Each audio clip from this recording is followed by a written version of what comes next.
winter here in Birmingham, Alabama. Greg McElroy in Atlanta, getting set for the national championship today. He'll be on the radio call. You will hear him live right here on Jocks 94.5 on the radio call for the Natty.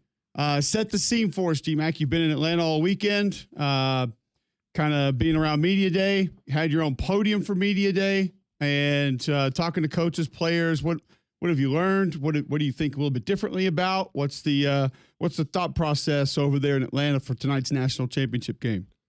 Well, I think both teams seem really confident. Notre Dame feels really confident.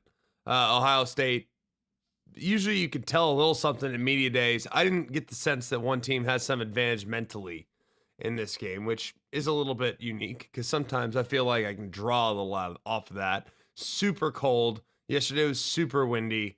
Very little has been done outside. We will have a show outside today at 3 o'clock. So if you want to see us shiver and freeze to death, might be able to find a good spot for us there. But I don't know about you, buddy. Like the more this game is getting closer, the more I'm feeling better about Notre Dame's chances. Now, I don't think it's going to be easy. I think they're going to have to play their best game ever. But I still think it is absolutely a possibility for them to get the win tonight. As long as they could turn Ohio State over once, maybe twice. I think that's the key. That's really what it comes down to, and it keeps coming back to that. The more I'm talking to folks, the more I've been around both these teams. Yeah, I think avoiding turnovers also. You think about a poor start last week against Penn State and multiple turnovers from Riley Leonard. I don't think that can happen this week. I don't think that can happen in this game. And then, too, I just think most importantly maybe is getting the style fight that Notre Dame wants. I don't think they can get into an up-tempo game, number one, because of depth. I mean, you and I have hit it for the last, 3 weeks just on this show, how down Notre Dame is from a numbers perspective on the defensive line, on the offensive line. Potentially, you had a couple of guys that feels like that aren't playing at 100%. How many snaps are they going to be able to go? Are they going to be able to 100% in the fourth quarter? I think there's a lot of reasons, number one, based on their style of play, based on the potential style of play of Ohio State. And then specifically where Notre Dame is from a depth perspective, I think they have to have the style fight that they want. And to make it sound very elementary, that is just a slower, more methodical style football game in my mind. 100%. Slow it down, tying together long drives, 13, 14, 15 play drives, time-consuming drives. They're just not as deep. So if it is a game that ends up being a snap exposure rate for Notre Dame's defense of 75 plus, that's advantage Ohio State. So they're going to need to keep the snap count low. They're going to need to make sure that their offense is great on third down, and they're going to have to do whatever they can to manufacture some big plays, which I don't think is going to be very easy for them. I think manufacturing big plays is going to be hard, but if they can get the short field, that can neutralize what we were talking about with the big plays. So I think that's going to be really interesting, is how much can they create big plays offensively and how many third downs in a row can they string together? Because if they can have long time consuming drives, it's going to go a long way in shrinking the game and giving them a better shot. I think too, like one of the parts of that style football game, one of the parts of shrinking the game, as you stated, I would love to talk to I don't know if Lane Kiffin would be a good voice for this, because I think he's going to stay super aggressive no matter what. I mean, we see him throwing the ball, up 20. He doesn't care. But a more balanced offensive coordinator that has that potential to be maybe a Billy Napier, maybe a Steve Sarkisian, a Dan Mullen, of when the game slows down and when your offense comes over there and sits on the bench for 11 or 12 plays with a TV timeout, and then obviously a change in possession, and you're just sitting there. Like I was thinking about this with Josh Allen early in that game last night, and like they show him in the giant overcoat like 2 different times early in the game. He's just sitting over there. Does that make you more aggressive? Do you just automatically press a little bit? And maybe you've been in situations as an offensive guy, as a quarterback, where you're just thinking, all right, we got to go. We got to do more here. Like we got to, right. Now's our time. If we don't strike now, who knows how this thing's going to go? And I have no idea if that truly affects anything.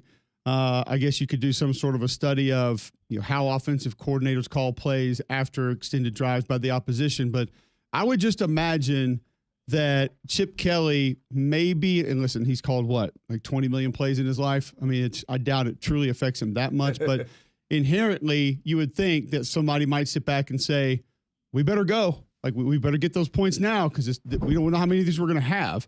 So I think you can even affect it that way a little bit. Like maybe you force Will Howard and company to press a little bit if you can play that style game. Yeah, I think that's absolutely something that you have to be mindful of.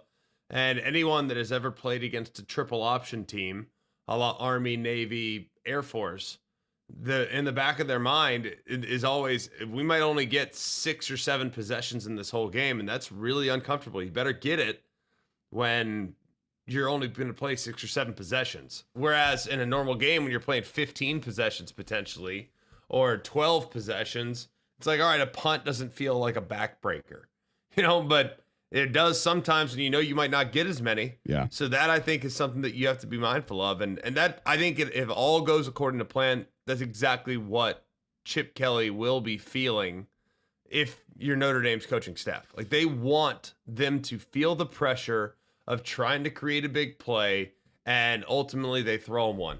But that's also how Texas, their defense, how they've played up to this point of the year as well.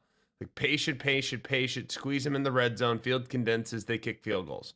That's what Texas does. They give up plenty of yards between the 20s. When you get in the 20 and the field condenses, that's when they try to get off the field. And that's when they believe that their patience is going to ultimately get to the opposition. But if you look at last week's game, Ohio State was super methodical, super smart, super patient, didn't try anything outrageously intense. So they've already kind of played with that recipe in the playoff before, but it'll be curious, man. It's really more about Notre Dame's offense than it is anything else.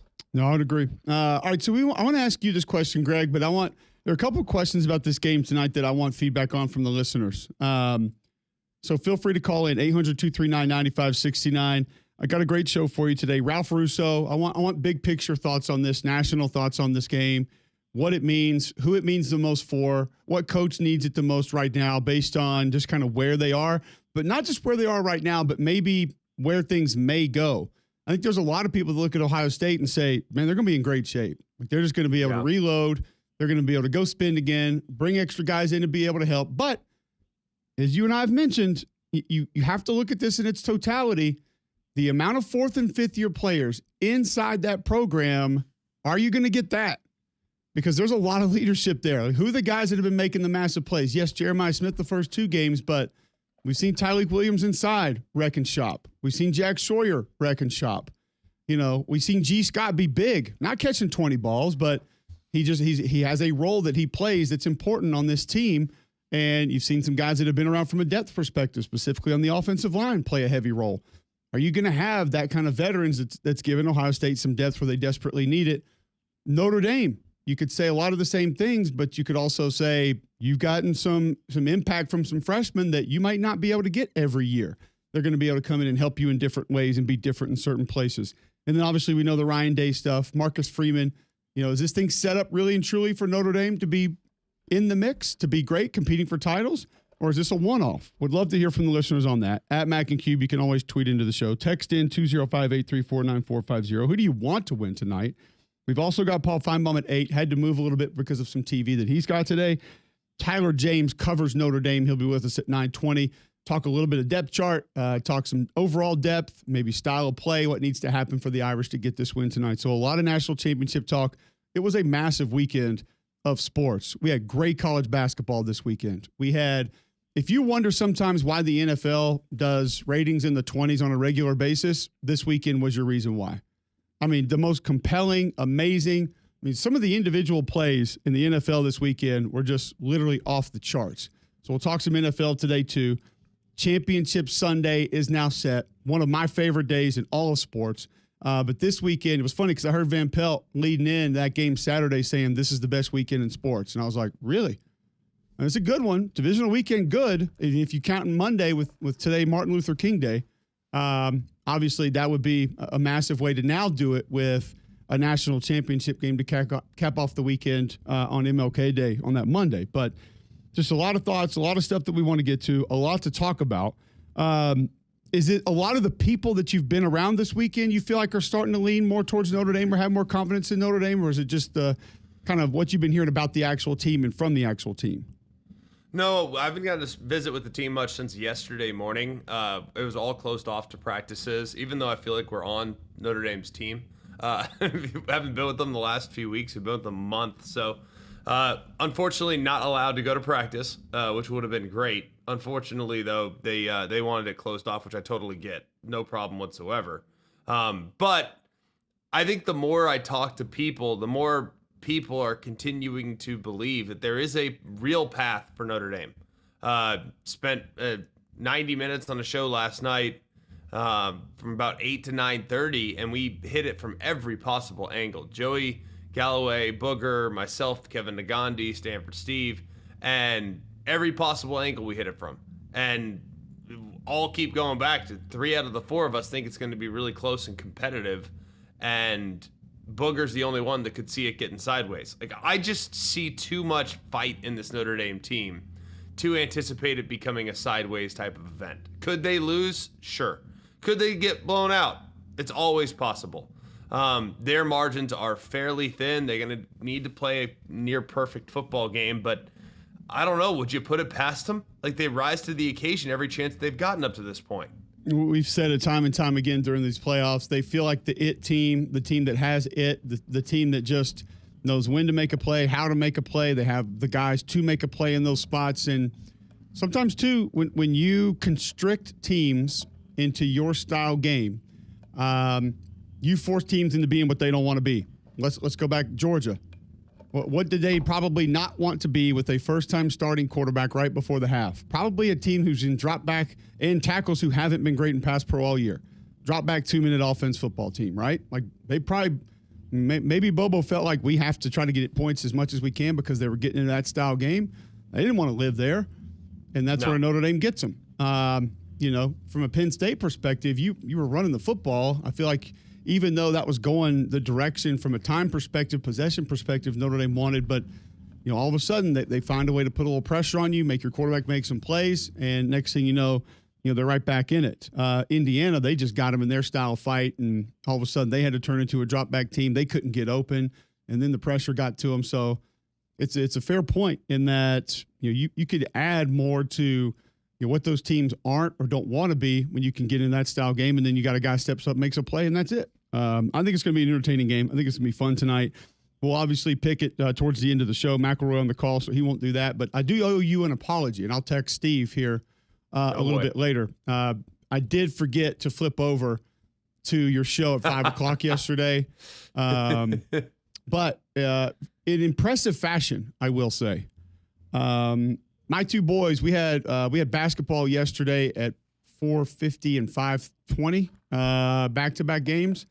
And we got home, and they wanted to play football outside. And it was funny because my wife was like, I'm going to give you guys 8 minutes over under. And 4-year-old runs back in to get gloves after like 30 seconds. And then we were out there for an hour. I couldn't believe it. And they pretty much outlasted me because I was like, guys, my fingers are numb. But if you want to keep going, we can keep going. And they wanted to keep going. And then we went about 2 more drives, and I was just like, you know what? Number one, I had the game on outside. We weren't really paying attention to it. I was like, I want to dial into a little bit of this game and like really watch it. Number 2, I can't feel my fingertips. So, 29 degrees out there, and they were ripping, and I just totally forgot to flip over because I fully intended to flip over and watch you guys a little bit. Had some basketball get in the way, and then had a little 1-on-2 football in the 20s, a little cold weather game. We had to battle the elements for some football yesterday. I went down, but either way, it was a good matchup. Good matchup. Worried about it? They got a few big plays through the air. Got a few big plays through the air, and it was all right. It's okay though. Can't be ground and pound against them. They're gonna throw it around, so it was okay. Yeah, it was a fun one. Makes sense. Everybody had a good time. That's what matters. Until somebody's head hit the turf. As long as everybody has fun. Goodness gracious, it's not about winning and losing. That's what we're all about. We're just creating an environment there at the Cubelic household that is all about participation trophies. That's fine. If that's where we're going to be, it's cool. Well, it's and maybe the best part of the weekend is, as I stated earlier last week, and I don't think you've made yours yet, made my first grader basketball coaching debut. And an older lady after the game walks up, and her grandson was on the other team, and said, "So did you forget Wim's tips today?" And I said, "Wow." I said, "As a matter of fact, I did." I said, "Well, number one, we shot no free throws, so the elbow up on free throws wasn't a real thing." Okay, right. Wow. And I said, "But we did rebound and we did hustle." And I said, "I can't remember the other one." And she told me what it was right there, and I can't remember what he told me now. But she was like this, and I was like, "Wow, you were paying attention, paying better attention than I was, obviously." Because I love that. Listen, we had fun, we tried hard, and actually, maybe the most impressive part about our basketball game Saturday, we didn't complain. Did you win? Didn't keep score as a scrimmage. This was our get to know everybody. Excuse me? Weren't even supposed to scrimmage. It was supposed to be kind of the meet and greet. Typical freaking Homewood. Yep. Typical Homewood. Just, it's fine. Just everybody have a good time. We won't keep score. We don't want the kids to feel embarrassed. Exactly. Unreal. That's why it went that way too. Not that we didn't have scorekeepers or multiple officials or anything, but yeah, that was it. Will they break down the tape? I don't think I have anybody recording it, but we stayed in our squares on defense. That was key. That was critical. No improvements. I spent the first 10 minutes of practice, quote unquote, I had the guy who's helping me coach, Alan Heaton, who did a great job. I let him shoot, and every time the ball hit the rim, I'm like, you have to sprint to the goal every time he shoots, no matter where you are, offense or defense. So that's like literally all we did. Shoot, sprint to goal. Shoot, sprint to goal. I feel like it hit home a little bit, but the kids had a great time. That's good. Yeah. Can't get me hanging out there at the three-point line. No. You need to crash the boards. This ain't Alabama basketball, all right? This ain't Golden State, all right? We crash the boards here. Well, when you play on a court that probably, I'm assuming, goes sideways, goes lateral. Actually, no. It was a full court. Really? Full court? Mm-hmm. Wow. And that's why number two thing we worked on was when one person gets ball, doesn't matter the team, either make or person gets ball, sprint your rear end to the other side. Go. Which actually, I don't think we needed that as much because, it's not like Gary Payton was getting the ball down the floor in a hurry or anything. Like this wasn't Nolan Richardson running the offense here. I mean, so I feel like we would that actually might be less of an emphasis point moving forward. 40 minutes of heck? Yeah, I don't think it wasn't really that. Okay. We got time to set the defense up. So that we might lay off that one just a little bit moving forward. So anyway, it was fun. I like the thought though. You need to slow it down. Are you going to be like more like Virginia under Tony Bennett? Like, is that kind of where you're going? I don't think we have a choice. But there was one kid on the other team at one point that stayed down, and I was like, "Oh, we're pressing now. Oh, this will be interesting. This will be really interesting." Is it accurate though that I've been told you need to be real cognizant of the ball hog mentality? Did you have anyone on your team that was a little eager to shoot? Yeah. Pulled my 7-year-old to the side, and I was like, "All right, Kobe, you've had your moment. Like, pass the damn ball now. Enough." Wow. He was long. He was like his old man. No, it was like 3 possessions. It's three possessions in a row, and he had not gotten a shot off for a while. So I understood a little bit of it, but I was like, "Hey, bro, like, Kobe. Enough, okay? You've had your Kobe moment. Start passing the ball, okay?" Yeah. Hey, but everybody on the team got a shot up. We made sure that happened. So that was, we're having fun. Everyone gets a chance. Get that from Everyone gets a shot. A shot. Oh, okay. It's not like we're we're running the offense through every kid for multiple possessions. Like, we want to make sure every kid at least gets a shot up. Okay. We try to make sure every kid brought the ball before. So, it is what it is. I know some dads hear that and they're like, "What is wrong with him?" Sorry. I'll begin my sports psycho dad behavior at double-digit age, not 7. Okay. We'll start that at 10. Not this. I actually don't think. I don't think you're gonna be a psycho. I think you'll be okay. I feel pretty good good. Anti-psycho. Sorry, it's never. You've played at the highest level. You are not likely to display psycho tendencies. It could happen. You never know. I'm not saying it's impossible, but I'd take the under on psycho moments from Cole. I will say this in a very short, in a very limited time of being a sports dad. My psycho dad moments will be predetermined based on oppositions moving forward. I can go ahead. I can guarantee you that makes sense. Now. Yeah. I don't find that surprising. It's going to come out, right? But it's going to be brought out. So reactionary. Okay. Yes, that's cool. Can already see it. Sorry, guys, ahead of time. Well, I don't speak it's to okay. you. You gave us a warning. Next You two, gave us a warning. next 2 weeks after, you know why. All right, let's get to a break. When we come back, Ralph Russo going to join us. Give us big picture thoughts on tonight's national championship game. Who needs it the most? What program? What head coach? We'll discuss it right after this on McElroy and Cubelic in the morning.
$7:24, Monday, January 20th, right here on Jocks 94.5, JocksFM.com. App is in your App Store, iPhone, Android. You can watch live on YouTube. Search Jocks 945. Before we get to Ralph Russo, bring in a bit of a national perspective on tonight's national championship game. Greg, tell our listeners about Bromberg's. Bromberg's a great place. Actually was texting with one of my good friends that works at Bromberg's this weekend. They just take such great care of you. Really am so grateful to the experience I've had every single time I've walked into the store there at Mountain Brook Village. You can go and get natural diamonds. You can go get gold jewelry, silver jewelry, platinum jewelry, custom jewelry, you name it, they got it. They also do gifts that are terrific as well. We recently bought gifts for our goddaughter, and it's just awesome, man. It's great to know that Bromberg's is right there, right down the street from us. And it's really just the experience that you have when you walk in with the sales staff that they have. They make it special for you. So go and see them at Bromberg's at Mountain Brook Village and at the Summit.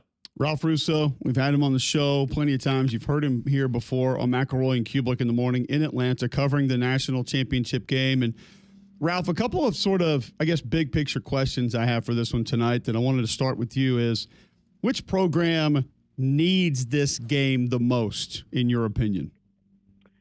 You know, it's odd because you'd think, hey, Notre Dame hasn't won a national championship since 1988 and hasn't been, you know, the funny thing is they've been in the playoff, but I don't think they've been that close to a national championship because the times that they've been in the playoff, the BCS championship against Alabama, they've washed out pretty spectacularly. They sort of showed that while they were very good, and I think they got overly criticized to a certain extent during Brian Kelly's tenure for not being an elite, the elite of the elite, when the elite of the elite was Alabama and Clemson teams that were all-time teams. So it's been a while for Notre Dame, but I think because of this feels like an all-in situation for Ohio State. There's been sort of a national championship or bust mentality around Ohio State this year with the $20 million roster. All these guys coming back were senior year guys like JTT and Jack Sawyer, Travion Henderson, who could have already been in the league, right? Who could have already been NFL players this year. So it's got a little bit of the element that Michigan had last year, kind of a last dance for a lot of the players. You throw in the Ryan Day situation and having a tough time beating Michigan. It does feel like this is Ohio State's time. Put their chips on red, and this is Ohio State's time to get this done. How much of this, run with super talented veteran players, how much of this will be reflected upon if victorious tonight as, you know, one of the great turnarounds of the college football playoff era? I mean, maybe the BCS era. I mean, how far back does it go? Because to lose to Michigan the way they did and to respond the way they have is truly remarkable. Well, that's the thing, Greg. I don't know if it has a comp because we're in this new world, right? There are very few situations.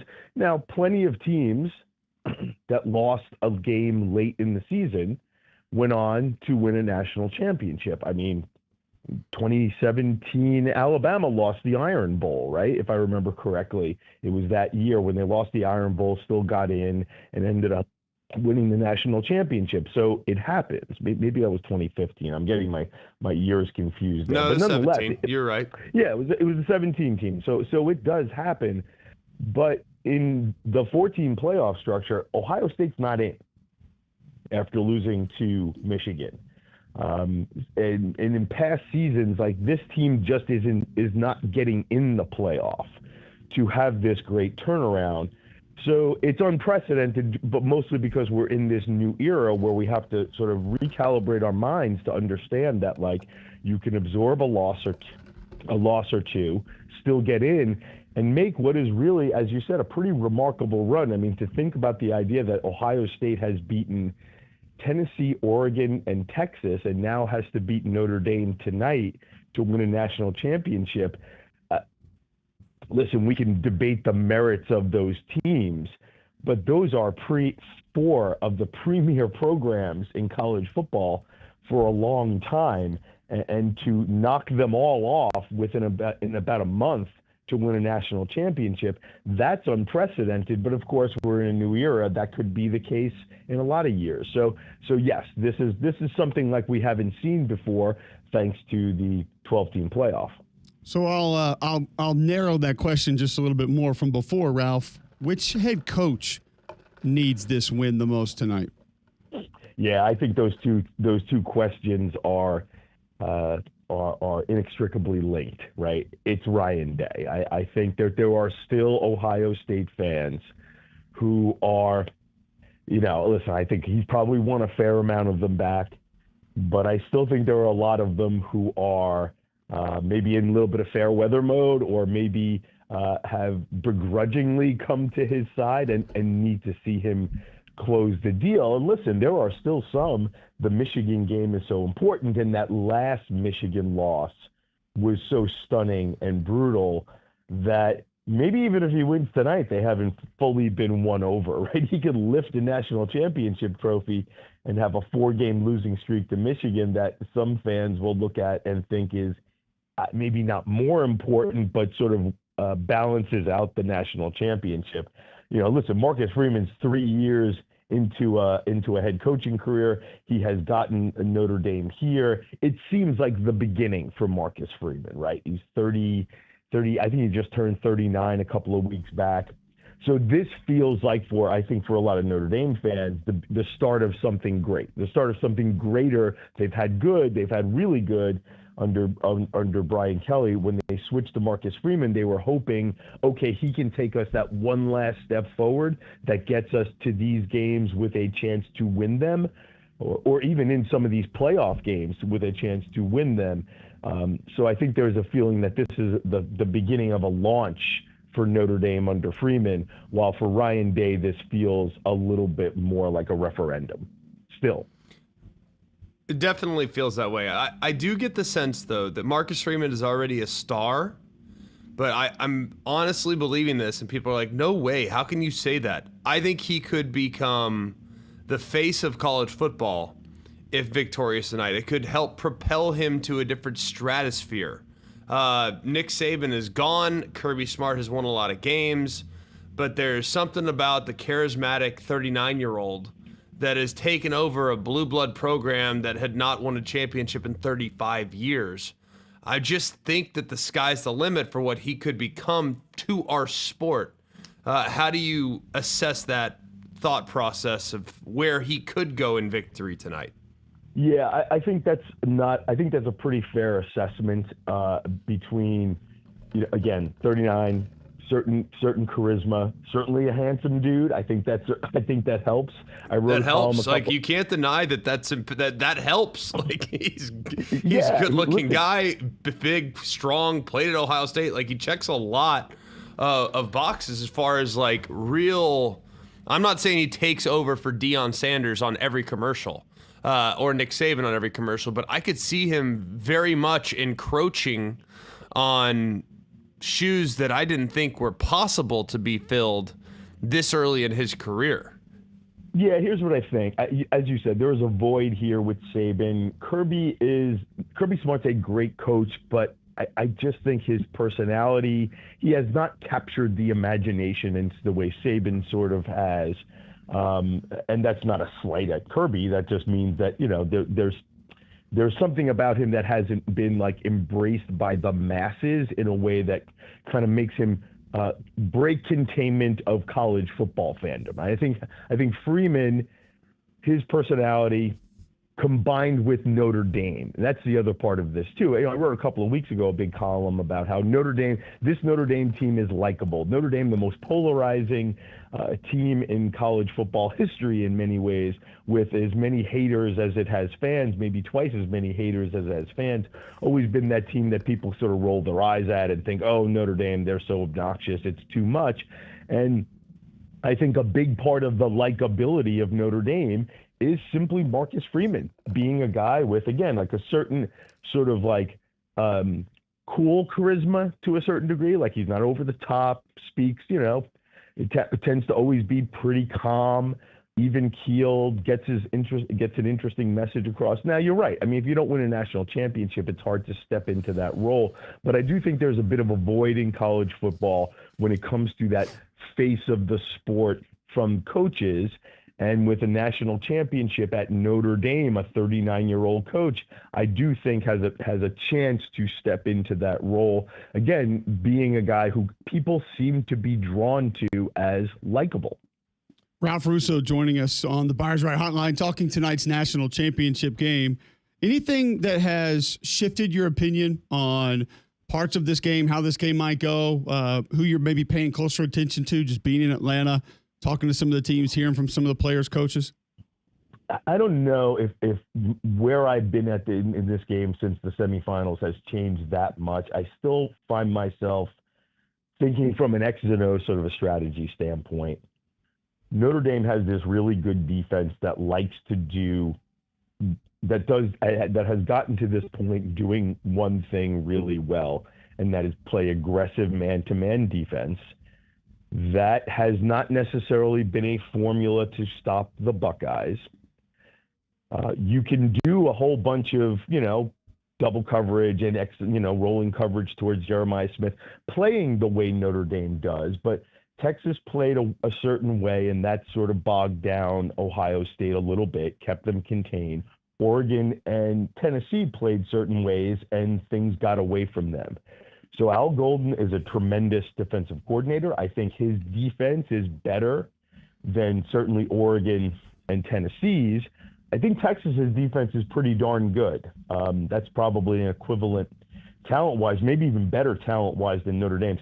So I find myself wondering, how does Al Golden – you can't just throw out what you've been doing and do something else, I don't think, in the biggest game of the season.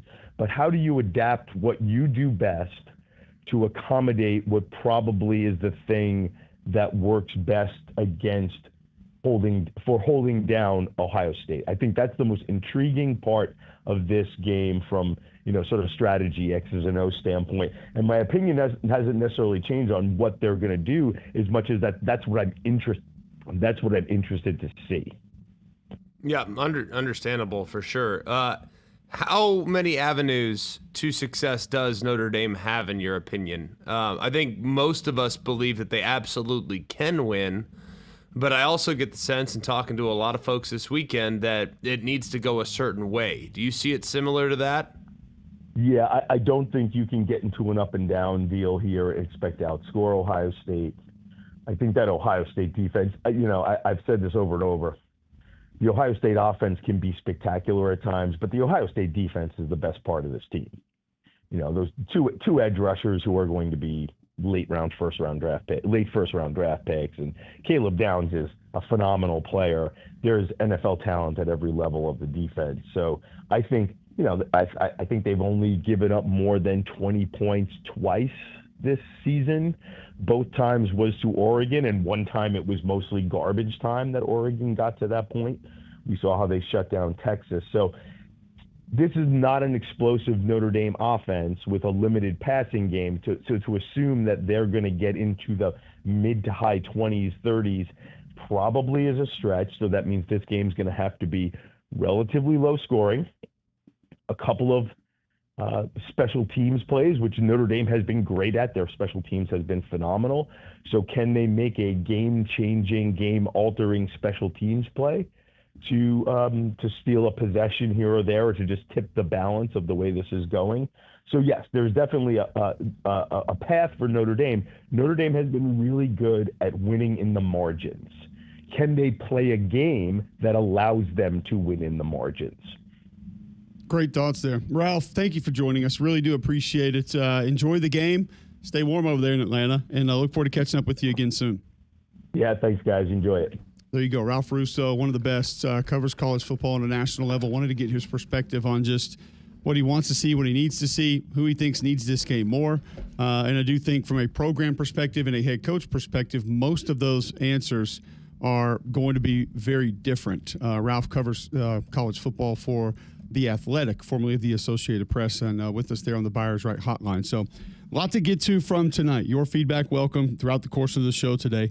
800-239-9569. What do you want to see tonight? What are you interested in tonight? We'll hear from Marcus Freeman and Ryan Day on both of those topics when we come back on the other side, as we will continue breaking down the national championship game. First, I'll tell you about Train.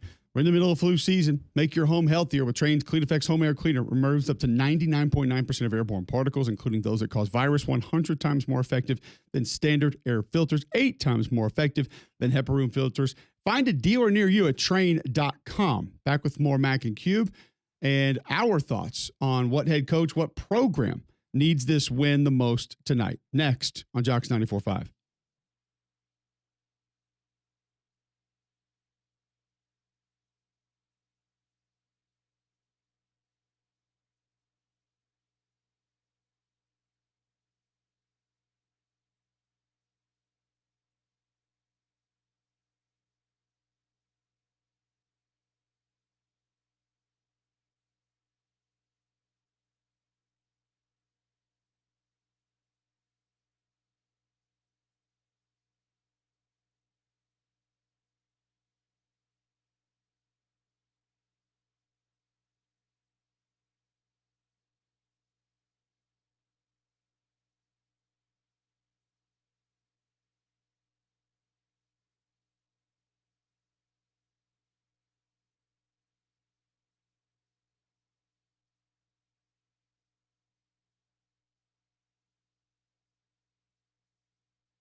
who needs this win more tonight in the national championship game? I'm actually surprised at a lot of the feedback coming in on just tonight's game overall.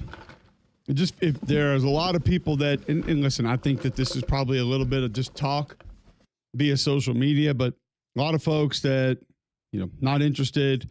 The country's not interested. I don't really care. The mayor of Searsville responds, "Oh, expletive. There's another game tonight." Garrett Pinkerton, who cares? Probably three-fourths of the country feels that way. It's live tackle football. At the end of the day, I don't really care the teams, but it's what are you going to watch? Severance season 2? It's live tackle football. The last college edition that we're going to get for quite some time. So I think it's cool for a lot of people to say that, but if you're telling me that because your team's not in it that you're just going to watch Wheel of Fortune, we need to have a different conversation. Sorry. Wheel of Fortune's good. Ryan Seacrest. Did not know he was the guy now.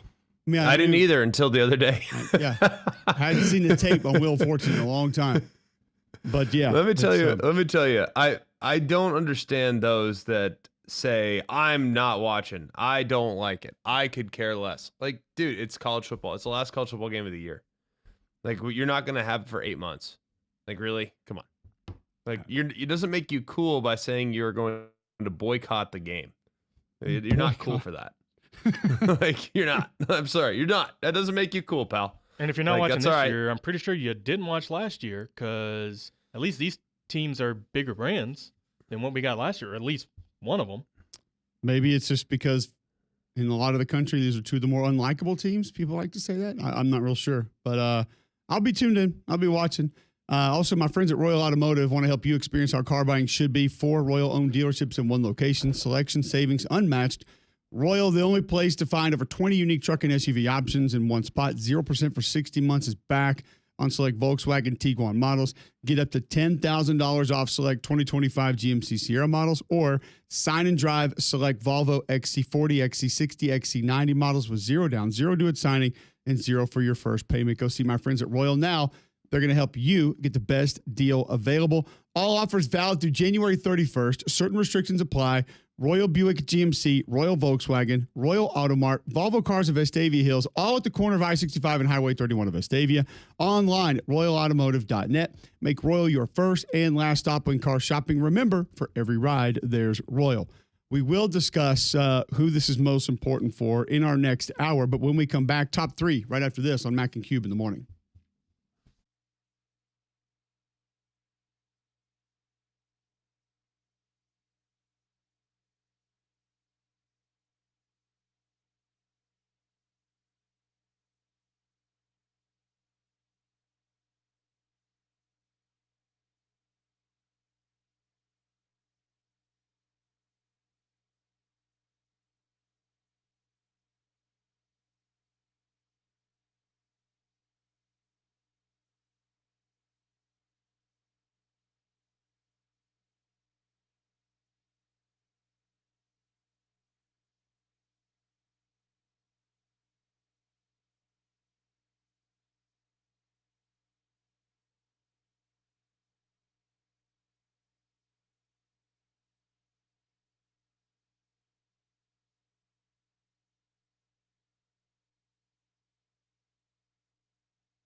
National championship game tonight. Pretty cool that you can hear it on Jocks, and even cooler that Greg McElroy will be on the call for it with Sean McDonough.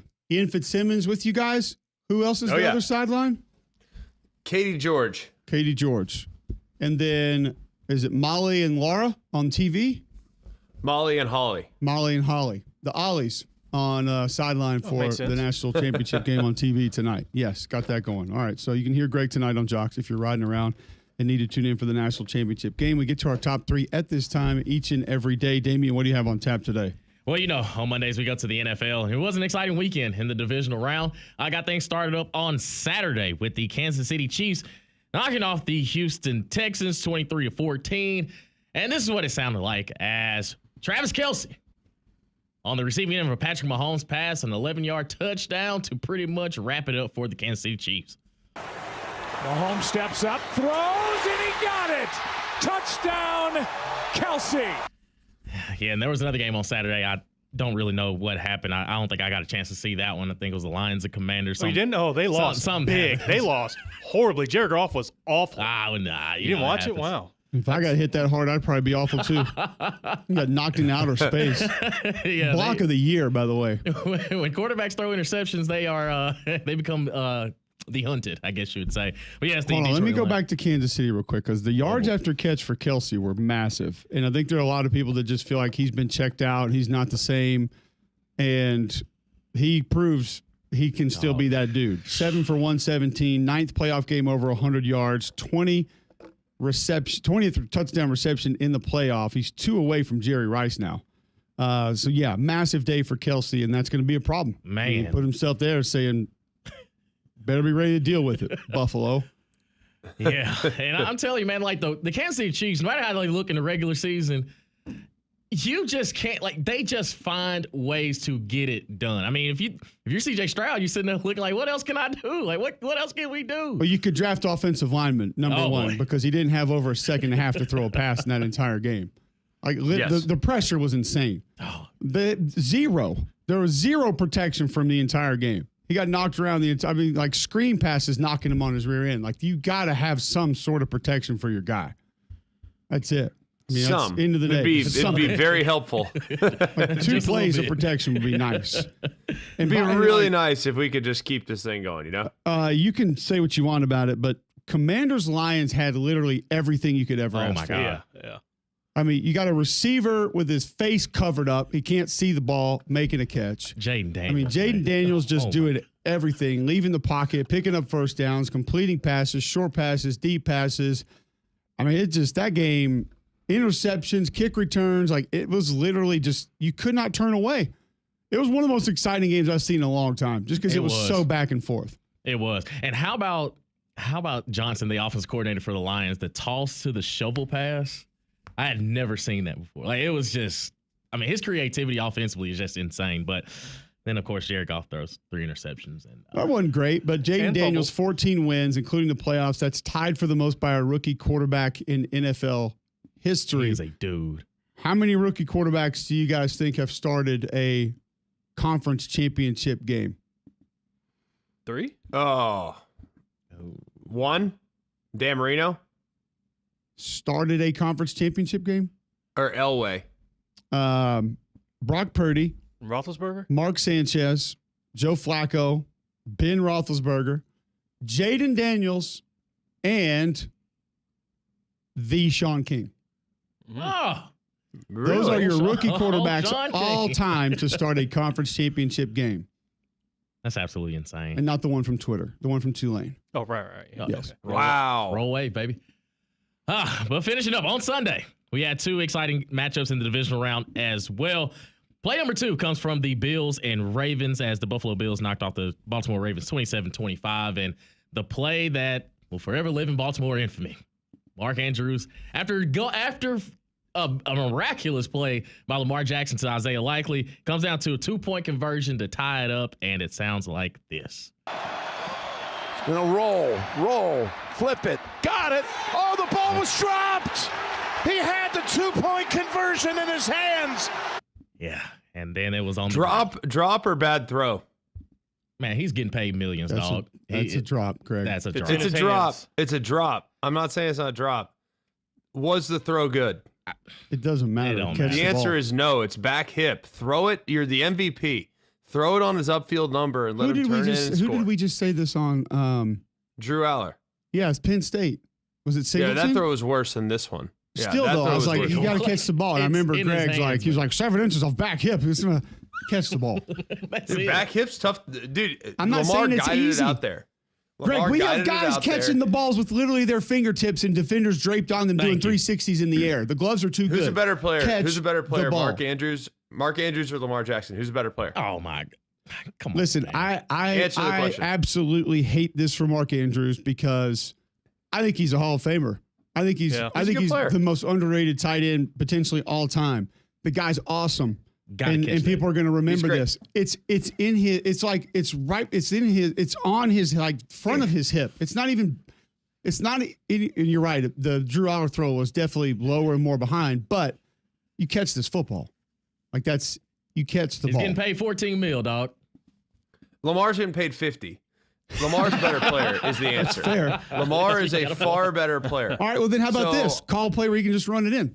You got No, Derrick I mean, Henry back Don't there. even call it I'm damn great throw. with the play. I'm great with the play. I'm just saying I expect my franchise quarterback, my 2-time, possibly 3-time MVP, to make a slightly better throw than to throw behind him, low and away. The one that's catchable. I never said it wasn't catchable. It should have been caught. Man. He can make a better throw there and not make it as challenging on his receiver. That's all I'm saying. Like, I feel like Lamar's avoiding all blame here, and he doesn't deserve to avoid all blame. Mark Andrews absolutely deserves blame for dropping the ball, but Lamar also deserves blame for making a bad throw on a critical moment. It's the truth. I see where you're coming from, but right, it's you could have made a better throw. You catch the ball though. Like it's just, And Alvia. I hate it for him because I love Mark Andrews. I think he's an awesome player. Oh, yeah. And it's He's a just- good I hate player. it for him. But the number one play, if the New York Giants are listening right now, boy, you have made a very valuable mistake. 78-yard run by Saquon Barkley. 118 yards and adding to it. There goes Barkley into the clear through the snow all the way home. He's hit another home run against the Rams, and this one might send him to the championship game. Oh, it definitely did. I As think the they Eagles would tell knocked you off. that that's not a valuable mistake because they saved all that money having to pay him. So Yeah, saved all that money, and now they get to pick a high draft pick. There we go. So do the Titans. So maybe After they we think lost it's Derrick it was Henry. a dumb Good call decision. though. Eric Dickerson, Saquon Barkley, the only players in NFL history to have a 200-yard rush game in the regular season and the postseason in their careers. So we'll talk more national championship game next.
Monday, January 20th, national championship game tonight. Greg McElroy in Atlanta on site. He'll be on the call for the radio version of it. You'll hear that right here on WJOX tonight live. He joins us each and every week. You can hear him 2 to 6 p.m. right here on WJOX. Thanks to our friends at Craneworks. It's Paul Finebaum. Lift it, load it, grade it, grind it, move it, haul it, rig it, dig it, Craneworks, Rentalworks, yeah! The big dog's got it. Paul Finebaum on Mac and Cube in the morning is brought to you by Craneworks. Lift it, buy it, rent it, the big dog's got it. Now, Paul Finebaum. Paul, I'm sure you get this a lot. We were having a decent laugh with a lot of the folks that are telling us they're not going to watch tonight and America doesn't care and nobody's interested. Do you believe a lot of people that when they say that there's one live tackle college football game left that they're not going to watch because their team's not in it? No, I think it's a defense mechanism, Cole. Listen, it's a national championship of college football. I mean, if you're a college football fan, you will watch the game. You may tell somebody you're not going to, but I'm willing to bet you'll be in front of the TV tonight. It's a strong possibility, Paul. What's been the reaction? What's been the reaction on your show to these two teams playing for the title? Predictable. I mean, there is a decent amount of negativity, but I think that's inherent in being SEC fans who really, since 2006, have just gotten used to it. Whether it's with Alabama or LSU or Georgia or Auburn, for that matter. I mean, these schools have all been in there literally every year, but this year and last. So you become accustomed to it. I think the fact the game's a little bit later this year also plays into it because I don't need to tell either one of you guys. I mean, this has been a long ordeal, and I think as you get farther along, there's a little bit of fatigue. Paul Finebaum joining us on the Buyers Right Hotline. I'm interested, Paul, which program, which head coach? I know those are two very different questions. Do you believe need this win more tonight? I think it's easily the answer is easily Ohio State. To me, Notre Dame has already won, and I know that sounds counter to the history of the school, which is as large and as vast as any in America. But Ohio State has just been knocking on the door. They started the season the most talented team. They've been the most talked about team because of Ryan Day and the loss to Michigan in late November. So, I mean, I think a win there would validate all the things that have gone into it. A win for Notre Dame would not so much be icing because I don't think Notre Dame fans are just content to be there, but I don't think it's quite as important. What do you think about Marcus Freeman? We had asked Ralph Russo a little earlier. I really believe that in victory, he has a real chance to become the face of college football. I really believe that. I know that I'm not being a prisoner of the moment. I really believe that he has that type of charisma that could attract sponsorships and deals unlike that of anyone else outside of Deion Sanders. Deion Sanders is probably the biggest face, but I think Marcus Freeman could join him with a championship tonight. How do you feel about that? I agree. And, you know, anyone who's ever watched him or in particular come in contact with him feels it, Greg, and you know him a lot better than I do. But being around him for a moment or an hour is mesmerizing, and you can't say that about many other people. And college football coaches are very predictable people. That's how they become successful. But he breaks that mold, and I think in this world that we live in, where there are so many corporations desperate and there's great hunger to attach themselves to a particular brand, he would be that, and in some ways even bigger than Deion Sanders with a win, because I mean Deion Sanders has a 25, 40-year head start. I mean he's been doing this as a player in college and as a professional. Marcus Freeman really did not enter the scene until a couple of years ago. He was a respected assistant at Cincinnati and obviously at Notre Dame, but nobody remembers when he played at Ohio State. But this would be an amazing moment, and I think there's a lot of significance, of social significance, and you know sometimes people don't want to hear all this, but the idea of him winning tonight in Atlanta, the birthplace of Martin Luther King, on the Martin Luther King holiday, I think would add to the significance of it. Paul Finebaum joining us on the Buyers Right Hotline, talking national championship game tonight. There have been multiple discussions, rumors floating around about during this time in Atlanta with a lot of college football power brokers there that some changes that have been discussed will now not take place, mainly from a seating perspective. Has your opinion, based on anything that you've heard from the last couple of days with all these folks being in the same place, on what might happen or might not happen to this playoff for next season specifically? Cole, I would have been surprised if anything had happened, knowing a lot of the people that are sitting in this room. They really aren't concerned about the greater good of college football. They're concerned about their own leagues. And that's why we continue to have all these conversations about this. And I'm pretty confident it will be corrected for the next one, not next year, but the year after. But I don't know why these folks have to be so stubborn, but they are. And you know, do they mind all the hullabaloo? Probably not. They, in their own ways, they probably think it's good for the game, but I don't think it is. I mean, this system needed to be cleaned up for next year, and I sincerely doubt it will be. What do you think are things at the top of their list? Fixing the seating, I think would make the most sense. But what is really feasible, and what can be expected if unanimity is required? Well, that's the issue, Greg, and that's part of the. I mean, remember, we are entering after tonight the final year of the original agreement, and somebody put unanimity in there, and that's hard. It's hard to ever get anybody to agree completely, and that's why I don't think we'll have a result. And I mean, if they walked out of there yesterday without unanimity, I can't imagine what would change today when they go back in the meeting for a few more hours. I heard one of the commissioners talk about. I think it was Rich Clark, the head of the CFB, saying we would like to deal with more on-campus games in the second round, but that's where you get into other conversations where nobody wants to give up their fiefdoms. And what are the fiefdoms? Those are all these bowl games who get to host their events, and usually, and the second round follows right around January 1st, which is probably the most coveted dates of the entire CFP field, because they're on the traditional New Year's Day time slots, as opposed to cramming the games into wherever the NFL isn't playing. Paul Finebaum joining us on the Buyers Right Hotline. What do you want to see tonight, and how do you think this one goes tonight? Well, I think as a college football fan, I would love to see a game that looks like one of the two games yesterday, that comes down to a final drive or a final play. What I think will happen will be more of a repeat of some of the early games for Ohio State. I see them coming after Notre Dame quickly. Whether they can get away with that, I think, is still a little bit in doubt. But I see somewhere between about a 10 and 17 point win for Ohio State. Wow, pretty convincing win there, Paul.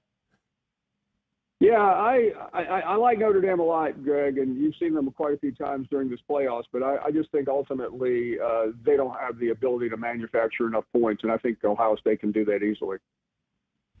There you go. Paul, great stuff. We always appreciate the time. I wanted to ask you this too. Anything to be concerned about with the ratings from the early rounds of this playoff? I don't think a lot of people look at the big picture of where it was from a date perspective, also what it was up against that was a little different than previously. And does the college football playoff need it to bounce back tonight? Does that matter at all moving forward? Yeah, I don't think the second and third rounds are going to matter as much, depending on what happens tonight. If they can get a good number tonight, I think that is the most important thing. And by the way, I don't know if the ratings are the most critical things. I know we make a big deal about it, but even in 17, 18 million people watching, which some critics act like is nobody, that's a lot of folks. Now, compared to what probably the ratings were last night for the Bills game, it will pale in comparison, but it's still better than anything other than the NFL, and that's significant. Paul, thanks for the time. I always appreciate it. Look forward to catching up with you next week. You bet, guys. Thank you. Paul Finebaum joining us on the Buyers Right Hotline with us each and every week. Thanks to our friends at Craneworks. And Some intriguing thoughts on tonight's game. I do think that there's that possibility, Greg, that it gets out of hand. And if it did, it would be Ohio State. I don't think a lot of folks look at Notre Dame having too many avenues where they walk away from the Buckeyes in this matchup. What is the likelihood in your mind that Ohio State does find a way to make this a non-competitive win? See, I think it can happen, but I don't think it's likely. I mean, I know that maybe I'm just reading the Notre Dame, drinking that Notre Dame Kool-Aid, but you tell me. I mean, you've watched this team, you've seen them up close. Like you called them, you called the game in Atlanta or in New Orleans, excuse me. Like you saw them. Like, does this team have a feel of a team that would potentially not play well, not make things really interesting? Like, they are a team that is just refuses to give up and refuses to give in. I have a hard time seeing a scenario where they get blown out. Yeah, I don't see that one coming. I mean, I do think if you were asking me if this game gets out of hand one direction or the other, I would say Ohio State. They have the potential to be able to do that. But just the way that Notre Dame has bounced back, fought back, found ways to make plays, even when games. I mean, we both admitted there were times that we looked like Penn State had that thing under wraps. It was over, and Notre Dame not able to just bounce back, get in it, but able to go win that football game. So they didn't have the same circumstances with Indiana or Georgia. But yeah, I don't see it getting out of hand. And a little bit of extra rest obviously going to help this team because a lot of guys not healthy. A lot of guys not necessarily close to a 100%, maybe closer to that with this game. So a lot more to discuss off of it. We're going to get into it. We're going to dive into some of the matchups, and we want your feedback as well. Are you watching tonight? Will you admit that you're watching tonight? And what do you want to see? A competitive game, I think, is what most of us would say. Some folks might want to see Notre Dame get a title. Might think that's best for college football. Other folks might look at it and say, no, that's the independent that's doing things their way. Don't think they need to win a national championship because that makes it less likely that they're going to ever enter our conference. 800-239-9569. Text in 205-834-9450. Tweet in at MAXXX. And we will dive a little bit further into the actual matchup tonight. Some of the position groups, position battles, certain things that need to go certain ways. Next on McElroy and Cubelic in the morning.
8:16 a.m. Monday, January 20th, right here on Jocks 94.5. Let's begin to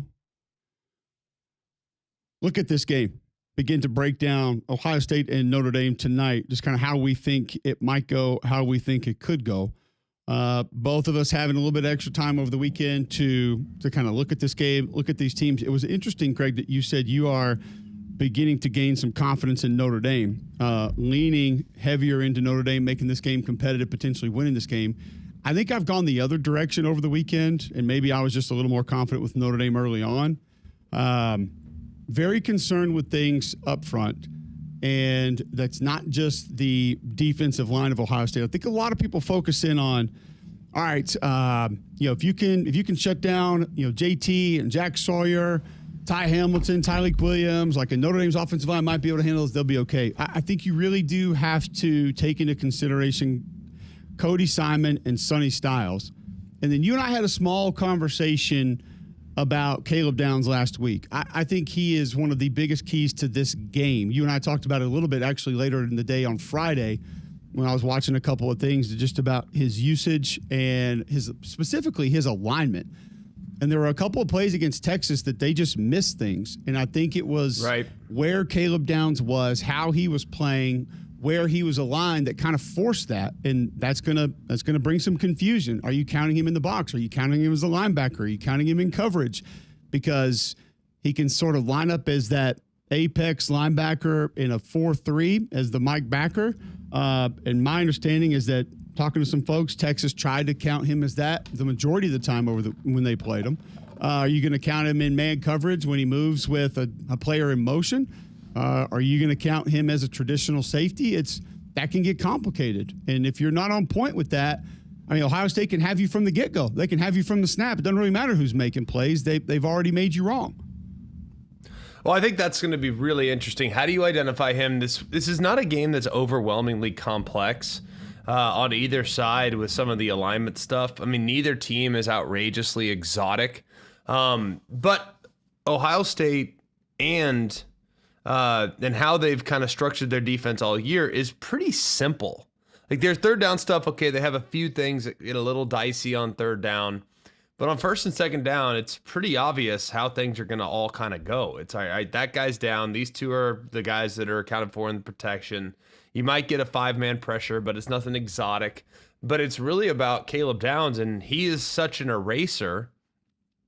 I don't know why you wouldn't play him at that middle linebacker depth at 8 or 9 yards off the ball all the time. Like, that's what I would do every single time. So that's something I think worth watching, because if with a running threat at quarterback, with so much that they try to do in the run game, Caleb Downs can identify it and make the play and turn what could be a decent gash into a very limited gain. So I think we're going to see him there all night long. And I would be surprised, to be honest with you, if it wasn't set up like that. Well, one of the conclusions that you and I kind of came to collectively when we were talking about this is Caleb Downs and sort of his responsibilities and the percentage in which Riley Leonard comes into play there. And you think that's going to be a pretty high percentage where he essentially is, like, let's use a basketball analogy here, like he's playing man-to-man on Riley Leonard for a lot of this game, whether he's a quarterback spy, whether he's sort of helping defend the extra blocker with quarterback run, using Caleb Downs and his ability to sort of neutralize the extra things that Riley Leonard can do for the Notre Dame offense. Yeah, I mean, I think that's basically what he's going to do. But it's really more so, and we talked about it a little bit on Friday, that if you go back and watch how Georgia played with Roquan Smith 7 years ago, they would sometimes, and we saw it a lot against Georgia Tech, but against teams that utilized quarterback run. At that time, Georgia Tech was triple option. So you look at how they kind of structured him. And I always thought it was really interesting. I'm like, I don't know what the thought process is to that, but they're like, this guy is so good. Roquan Smith is so good that I am better off deepening him up a little bit so he doesn't get caught in the wash at all and allowing him to diagnose and close on the ball. He is a spy, but it's not on a specific player. He is a spy on the football. Wherever the football goes, Roquan goes. So you deepen him up to about 8 yards, and then he can go and float all the way over the top with a little obstruction sideline to sideline to make plays on the ball. And there's a reason why there were games, and I don't care about what the stats say. There were games I swear he had 30 tackles.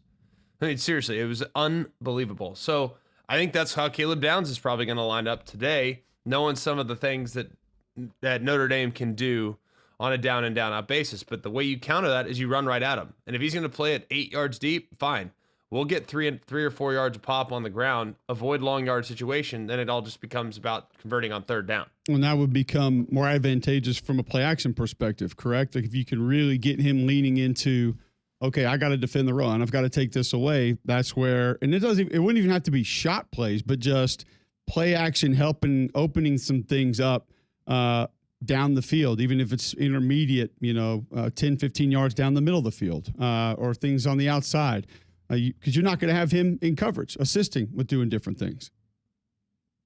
No, I think if that situation, he is not responsible for coverage. In that situation, they're going to play 10 on 10, and he is responsible for the ball carrier. You know what I mean? Yep. And can that get tricky? Perhaps. Yeah, it could. He's got to be really smart and be really sharp and make sure his eyes are good, because Notre Dame can utilize some misdirection. They are a team that utilizes a lot of motion. They do a lot of pre-snap and post-snap motion, so that's not an uncommon way of how they attack things in this game. It might be a tad more elaborate. I don't know if it will be or not. Probably not, because Ohio State's kind of its own team, and I'm not sure motion's going to confuse them. But if we think that could become more challenging for Caleb Downs to diagnose because of motion, I could see them utilizing that. That's something we'd find out pretty early in the game. I expect in the first 10 plays, 10 different formations from Notre Dame. That's what I anticipate. I think you're going to see a bunch of different variety and see how Jim Knowles is going to choose to line up with all the different variety they throw at him. What is your opinion on just straight up? Let's kind of take Caleb Downs and him being different places, and even though he will be in coverage some, so it doesn't technically exclude him. But for this practice, we will. What are your thoughts on the Notre Dame receivers against the Ohio State secondary outside of Caleb Downs, just from matching that up, everything else? I think the Notre Dame receivers are kind of underrated. I'm not saying I want to go out there and become Air Raid McGee and start throwing all over the yard. No, we're not. Their receivers aren't Ohio State's receivers. Their receivers aren't Texas's receivers. But I think they're fine with what they're asked to do. Notre Dame is a team that wants to run the football. I think it's going to be interesting. I have not seen anything on Bo Collins. Have you? I have not. I've heard that he's game time. So Bo Collins being available or unavailable is potentially significant. If he can go, then I think that's pretty big, because he's big and strong. And while he's not super elite athletically, he is powerful man at wide receiver. So it was early in the game. I believe it was play 7. He kind of tweaked a calf. He's been saying all week that he's good to go, that he's fine. We'll see. I don't know if he will or not. Calf, to me, I've never tweaked a calf. I feel like that's something. You did have a calf heart attack, though. I did have a calf heart attack. Somewhat. To an extent, calf heart attack is a real thing. For those of you rolling your eyes, that's a real thing. And I pray that you nor your kids nor your family ever have to experience such pain, because a calf heart attack is, I think, one step away from a torn Achilles. I think it's about the same thing. Not quite the same level of recovery, but it's like 4-week injury. So Cole wouldn't understand. He doesn't have calves. Wow. Seems like I got pretty good calves, but that's, You do have good calves. You're a good calf guy. But I think he is probably going to be on Igbinosun. That'd be the guy I'd want him to be going against. Igbinosun, transfer from Ole Miss. The guy is very handsy. He is not afraid to grapple. And he is a guy that will have a penalty called at him tonight at some point or another. He might have 3. He might have 2. I don't know, but he's probably going to have 1. So Igbinosun is a guy that I think that you could take advantage of, because if you don't catch it, he might draw a foul. He is extremely physical and is not afraid to get in the face of the opposing wide receiver. So that's one I'm really interested in. As far as Faison is concerned, I think Faison's their best guy. I think he's their twitchiest. But I don't know how good I feel about him in this game. You know what I mean? Yeah. I think I feel a little bit better about Bo Collins, and I think I feel a little bit better about Jaden Greathouse, where I think Faison could be somewhat limited because he's not as good against zone coverage. Yeah, that's going to be a lot of those going to be interesting to watch if Notre Dame does get favorable coverage or favorable matchups on the perimeter. Does that maybe ramp up the attempts for Riley Leonard and they try to do a little bit more through the air? If Caleb Downs is living in the tackle box and they're just committed to taking that run away and he's sort of the guy to try and mitigate Riley Leonard's legs, could that be the direction that Mike Denbrock and the Notre Dame offense want to go? All cool things to watch, fun things to watch in this game. But what about the flip side of that? What about the other side? That Notre Dame defense, against this high-powered Ohio State offense. We need to spend a little time talking about that matchup, how that's going to go, how that's going to look. And if you want to look better, Game Day Men's Health can help you. If you want to feel better, Game Day Men's Health can help you. If you lack energy, if you're getting poor sleep, if you feel on edge, it could all be the effects of low testosterone, and Game Day Men's Health is here to help. Let me tell you how they can do it. Go to GameDayMen'sHealth.com right now. You'll set up a free consultation. They'll give you a free PSA test, free testosterone test. Right out of the gate, they'll have an idea of where you stand and be able to give you some ideas of why some of the issues you're having are taking place. And there are multiple programs that they have that can help you. Save 10% on any of those by mentioning Cube when you walk in the front door. Multiple weight loss programs as well that they can help you with and they want to assist you with. Holistic approach to health and wellness. Minimal upfront cost for the programs that they offer at Game Day Men's Health. These are good people. It's a low stress atmosphere, locker room environment right there at Game Day Men's Health. And keep in mind, minimal upfront cost for the programs that they offer. Book your free consultation today at GameDayMen'sHealth.com. That's GameDayMen'sHealth.com. Notre Dame's defense, can they live in man-to-man? How much of it can they get away with tonight? Is that a matchup that they will have certain advantages in? We'll discuss all that and more next on McElroy and Cubelic in the morning.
Monday, January 20th.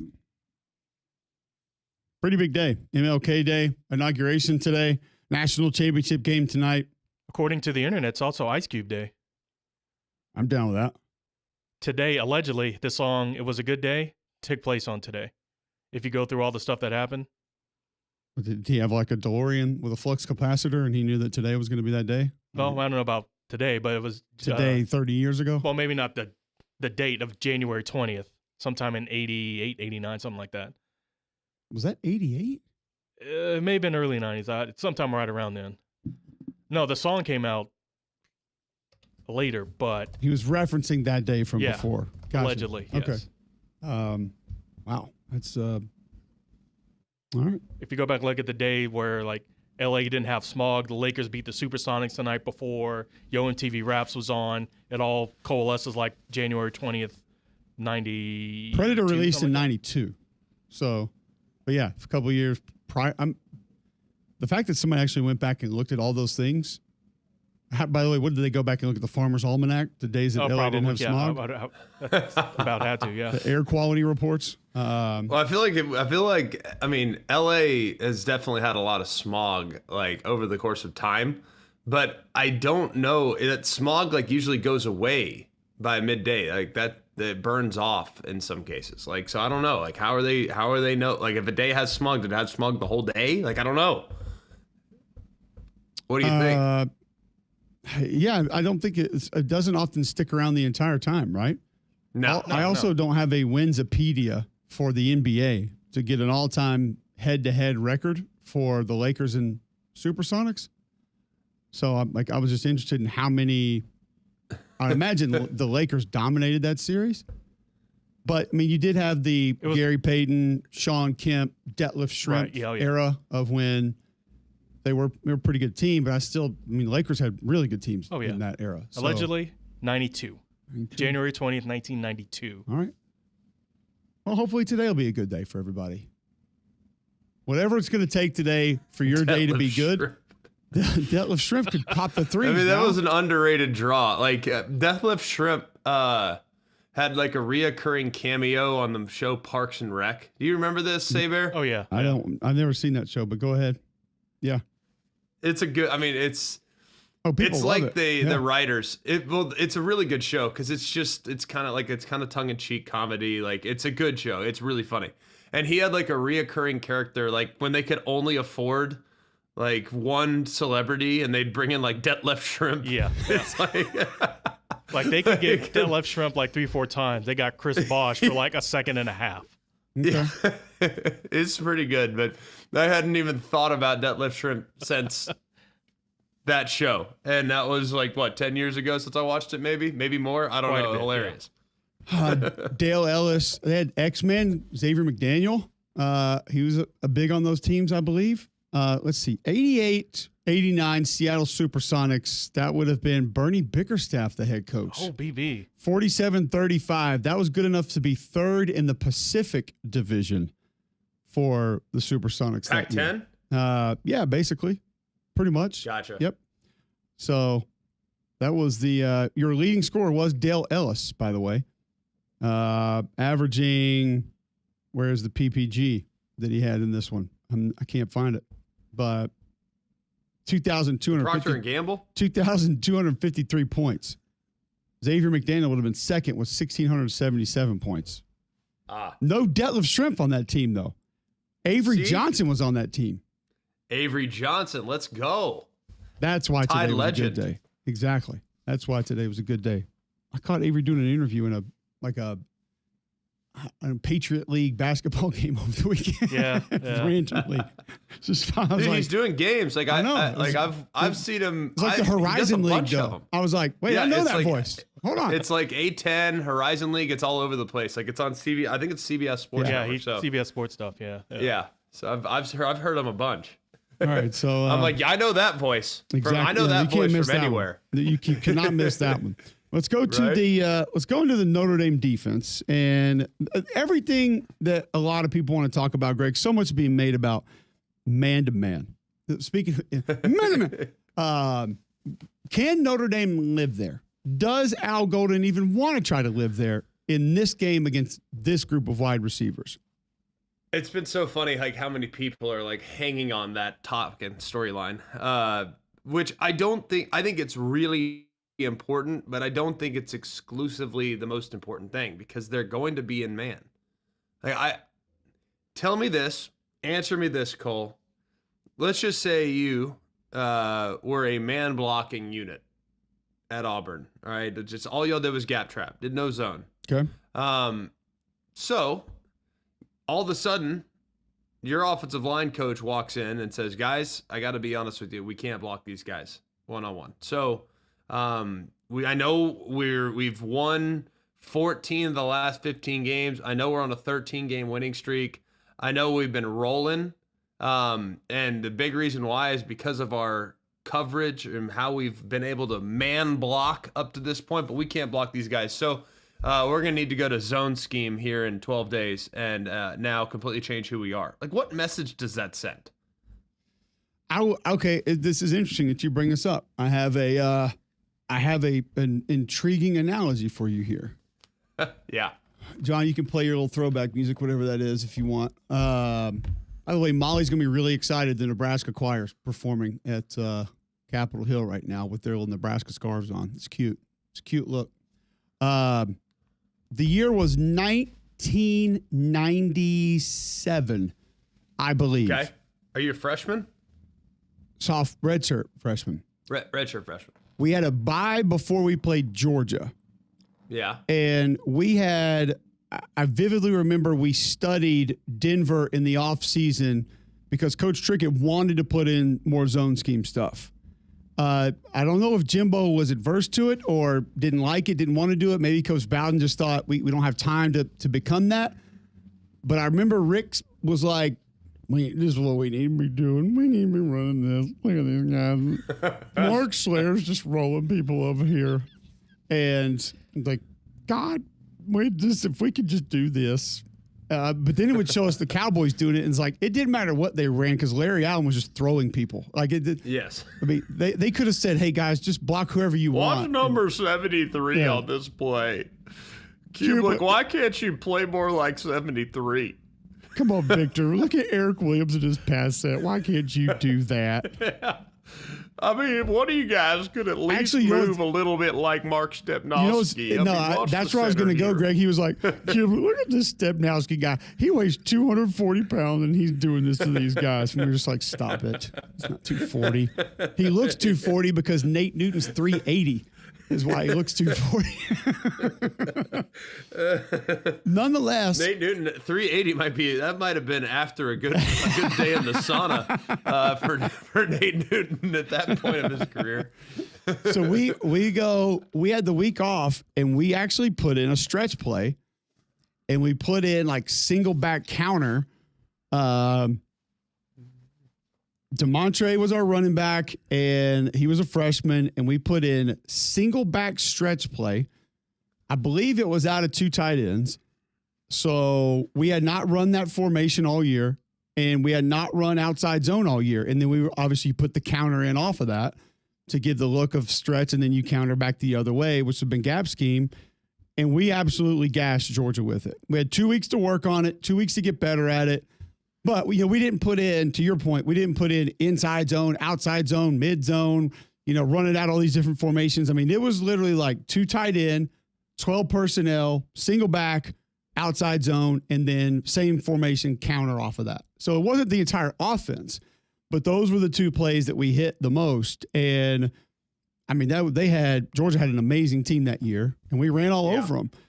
So just a little bit of a change up and a little bit of a difference. We were able to implement that. We actually did it and actually ran the ball really well with DeMontre Carter. So you could do it to an extent. Like, could you just say, hey, everything we do now is going to be based on zone scheme runs and that's who we are? No, but we had a little bit of a change up that we could kind of go out there and hit them with, and they didn't know what it was. And that threw their game plan off enough to open up some of the other things that Damian Craig could do. So we were able to offset it somewhat, but yeah, to your point, you're not going to go get completely away from who you are and what you are, especially when you've been that successful with it. And I mean, the main reason we did that is we had not run the ball extremely well that year.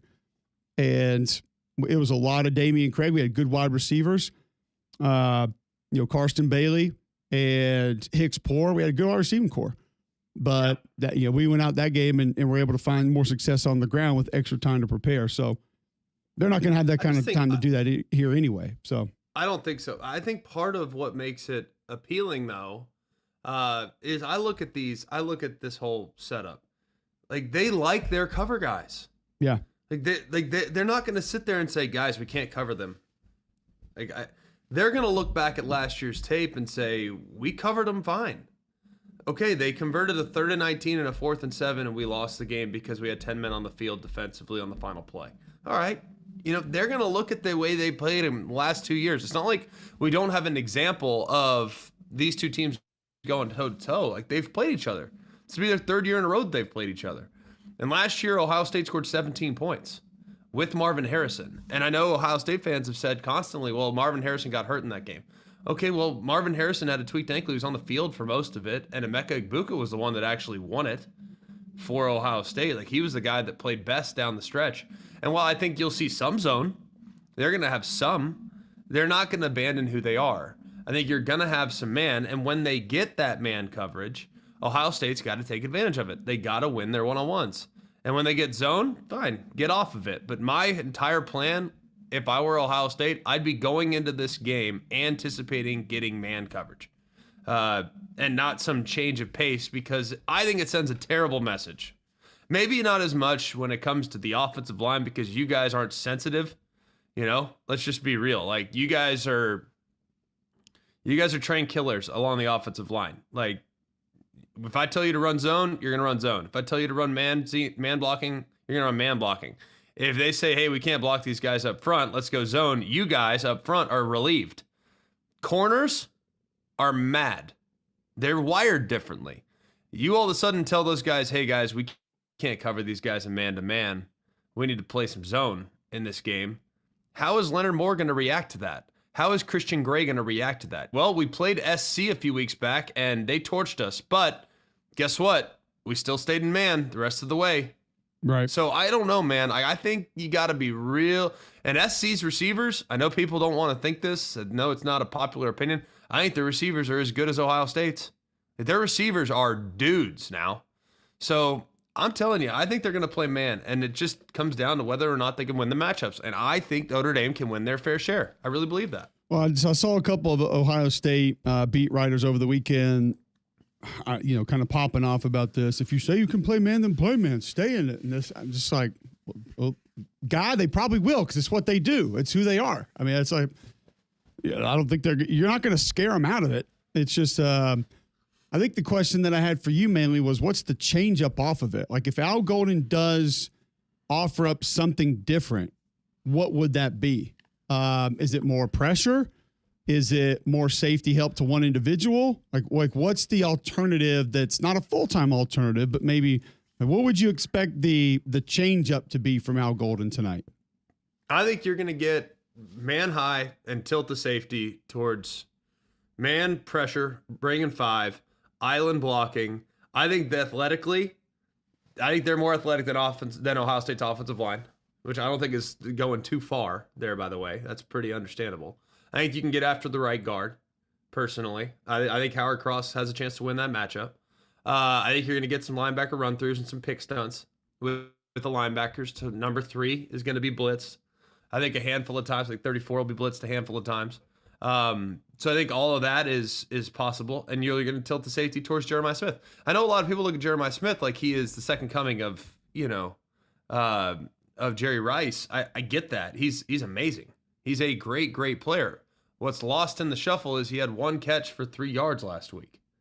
Like, he is not a guy that's taken over every game this season. Like, he's very, very good, and he is to be accounted for on every single snap. But I think Carnell Tate's really good too. I think Emeka Egbuka's really good. So I'd kind of just see how the game is going. I would take my best cover guy, and I would put him on Jeremiah Smith. That would be Leonard Moore, number 15. And then I'll take my second best cover guy, Christian Gray. I'm going to put him on Tate. And then I'm going to hope that Jordan Clark, my nickel, can hold up on the inside against Egbuka. And the matchup I like the least there is Egbuka against Jordan Clark. I think that is a tough matchup for Notre Dame, for sure. Egbuka's really good. And Jordan Clark's had a great postseason, but he is not as good as Egbuka.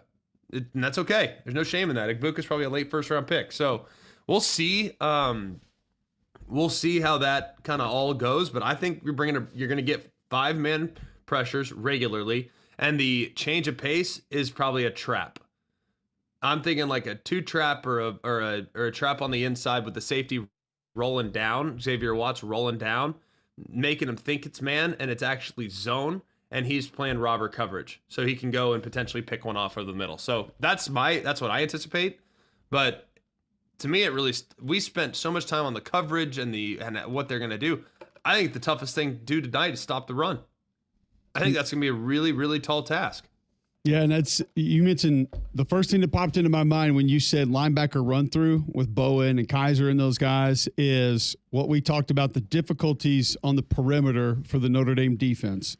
I think it becomes a massive game for R.J. Oben, Bryce Young, when Jalen Sneed's down there, Burnham, whoever that is, 44, 27, when they walk up on the outside. They've got to be good. Because I have my fear for the Notre Dame defense would be that perimeter runs, the linebackers are either lost or they're doing what you just said. They're trying to win with linebacker run through. And all of a sudden you get Henderson, Judkins that get an edge. And when they get an edge and turn up field, they make you pay. And that would be a major fear of mine for the Notre Dame defense tonight. We'll see how it goes. Plenty more to talk about, plenty more to discuss. We'll do it next on Mac and Cube in the morning.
8:52 Monday, January 20th, right here on Jocks 94.5.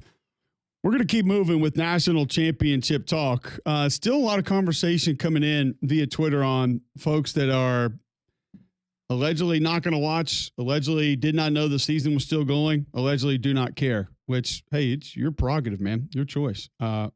My choice is going to be not to believe you that you say you're not going to watch this game tonight. So congrats. Before we keep moving into more on this game and how it's going to go, Greg, tell our listeners if they want to move out of their home who they need to call. That'd be Crocker Moving Service. They're a local company owned by an Iraq War veteran, Eric Crocker. Crocker believes in hiring movers you can trust to complete full background checks and run drug tests on every single employee. These are good guys, and you can trust them in your home. Whether they need your whole home packed up and moved, your company headquarters moved across the country, or you just want them to come rearrange your living room, these guys got you covered. They also do deliveries for furniture that you've purchased and need to get to your home. So call or visit them online today for a free quote. The website is crockermovingservices.com. That's crockermovingservices.com. Support your veterans by choosing Crocker Moving Services for your next move. All right, so tonight's matchup between Ohio State and Notre Dame, 9th all-time. Ohio State 6-2 advantage in the series. Notre Dame's last win against Ohio State was in 1936. Notre Dame brings the longest win streak in college football into this game tonight. Coaching advantage, do you view it as one way or the other, Greg? And I don't just mean head coaches. I mean stylistically with both sides, coordinators on the field, what they're going to offer up, what they're going to be able to get into, get out of. Do you look at it from one side and say, I lean this direction? Not even heavily, but just at all. I don't know if they're like, I think it's when it comes down to like game to game matchups, to me, it's always about coordinators more so than coaches. I don't know if you feel similarly, but I think the coordinators on both sides of this game are phenomenal. I agree. They are really, really good. So I don't think there is an advantage from a coaching standpoint in this one, which is a little bit different from what it might be in the past, because normally you give me Al Golden and Mike Denbrock, they're gonna get the win from a coordinator standpoint. Normally, Chip Kelly, Jim Knowles, they'd get the win from a coordinator standpoint against just about everybody else. Not in this one, though, man. I think these two are about as good as it gets, probably top 2 or 3 staffs in the entire country.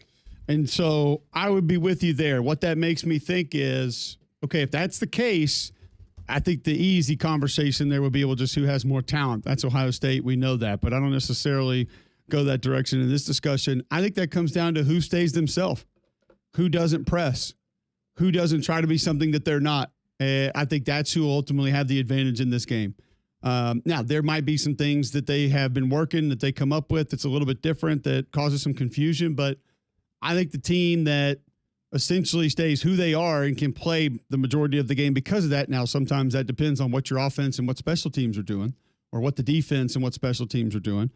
But who stays most true to what they are and who they are, I think will give the coordinator advantage to that side in this game. Because I'm with you. I think it's pretty close. I'm not sure there is an advantage at all in one direction or the other, which is just so crazy to me. It just goes to show you how much respect I have for both sides. I mean, these two coaching staffs are 10 plus good. Really, really like them. You get a massive advantage with Gusty Goulas and the Gusty Goulas Group, 205-542-1996. The best agent in Birmingham because they've served over 3,000 home buyers and sellers.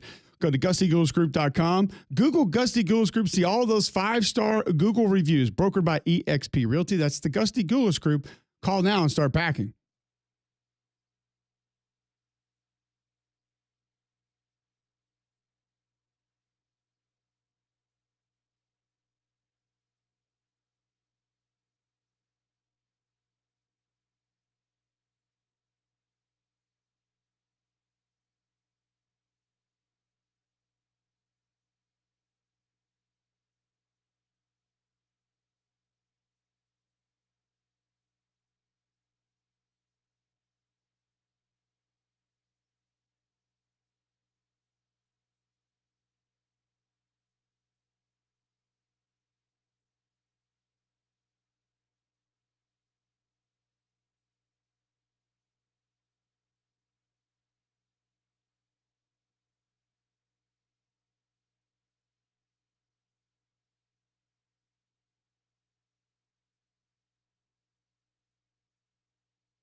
I know I said when we went to break that there would be more national championship talk when we came back, but there are so many people flooding the text feed, have called John during breaks, and replying on Twitter that they're not watching this game tonight. I thought we would take a little bit of a left turn here. Tyler James at 9:20 covers Notre Dame. Back to the national championship talk. Our predictions at the end of the show. However, there are a couple of things that took place via social media over the weekend that I want to get to that we have to talk about. So I will give you, Greg, the opportunity to be the book where you can choose to enter the cave and continue your journey there, or you circumvent up the path around the cave and we turn to page 36 and we continue the story there. Would you like to go to AI-generated video of how to escape being buried alive, or would you like to go to AI photographs of actors who would play SEC head coaches? Or we can try to squeeze them both in. It's we can make it a longer segment, I guess. We can try to get them both. Both are good. Both are good. I personally found that if you were to tell me the names of the guys playing the coaches, I would have had a hard time envisioning it, but actually seeing the AI generated images of those guys, it became much more accurate. All right, so we'll go with that. Alex Dunlap at Alex Dunlap NFL covers the NFL and also works for Orange Bloods. Asked AI, Grok, I guess. Grok is Twitter's AI? Is that what that is? Yes. Because I've seen the tab for it. I don't really know how AI works. Not to be confused with Gronk.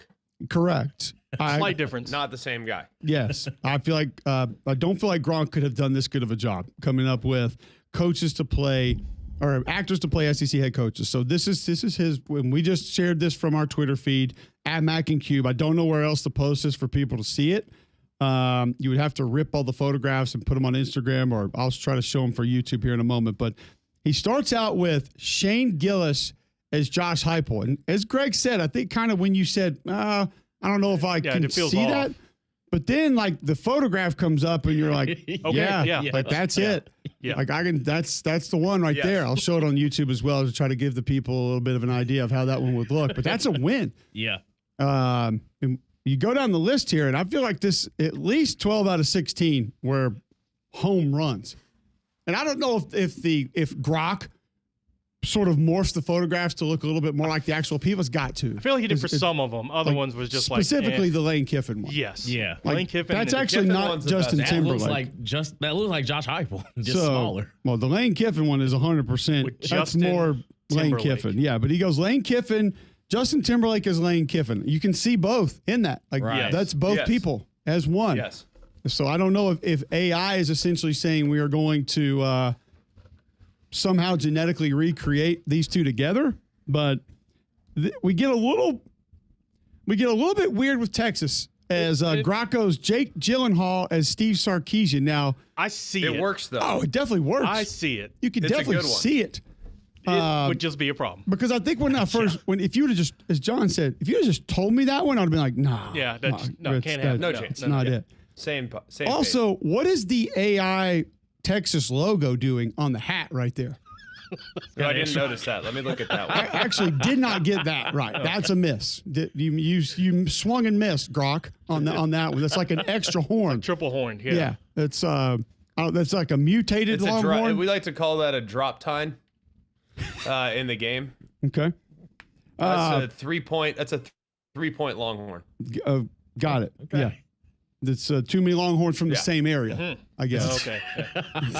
All right, and then this one, Jonah Hill as Jeff Lebby is. I can't give him that one. No, that's not. That feels mean. No, I like that one. That one actually fits. But it was Levy. You're just mad at Levy because he didn't tell you Dylan Gabriel was going to sit.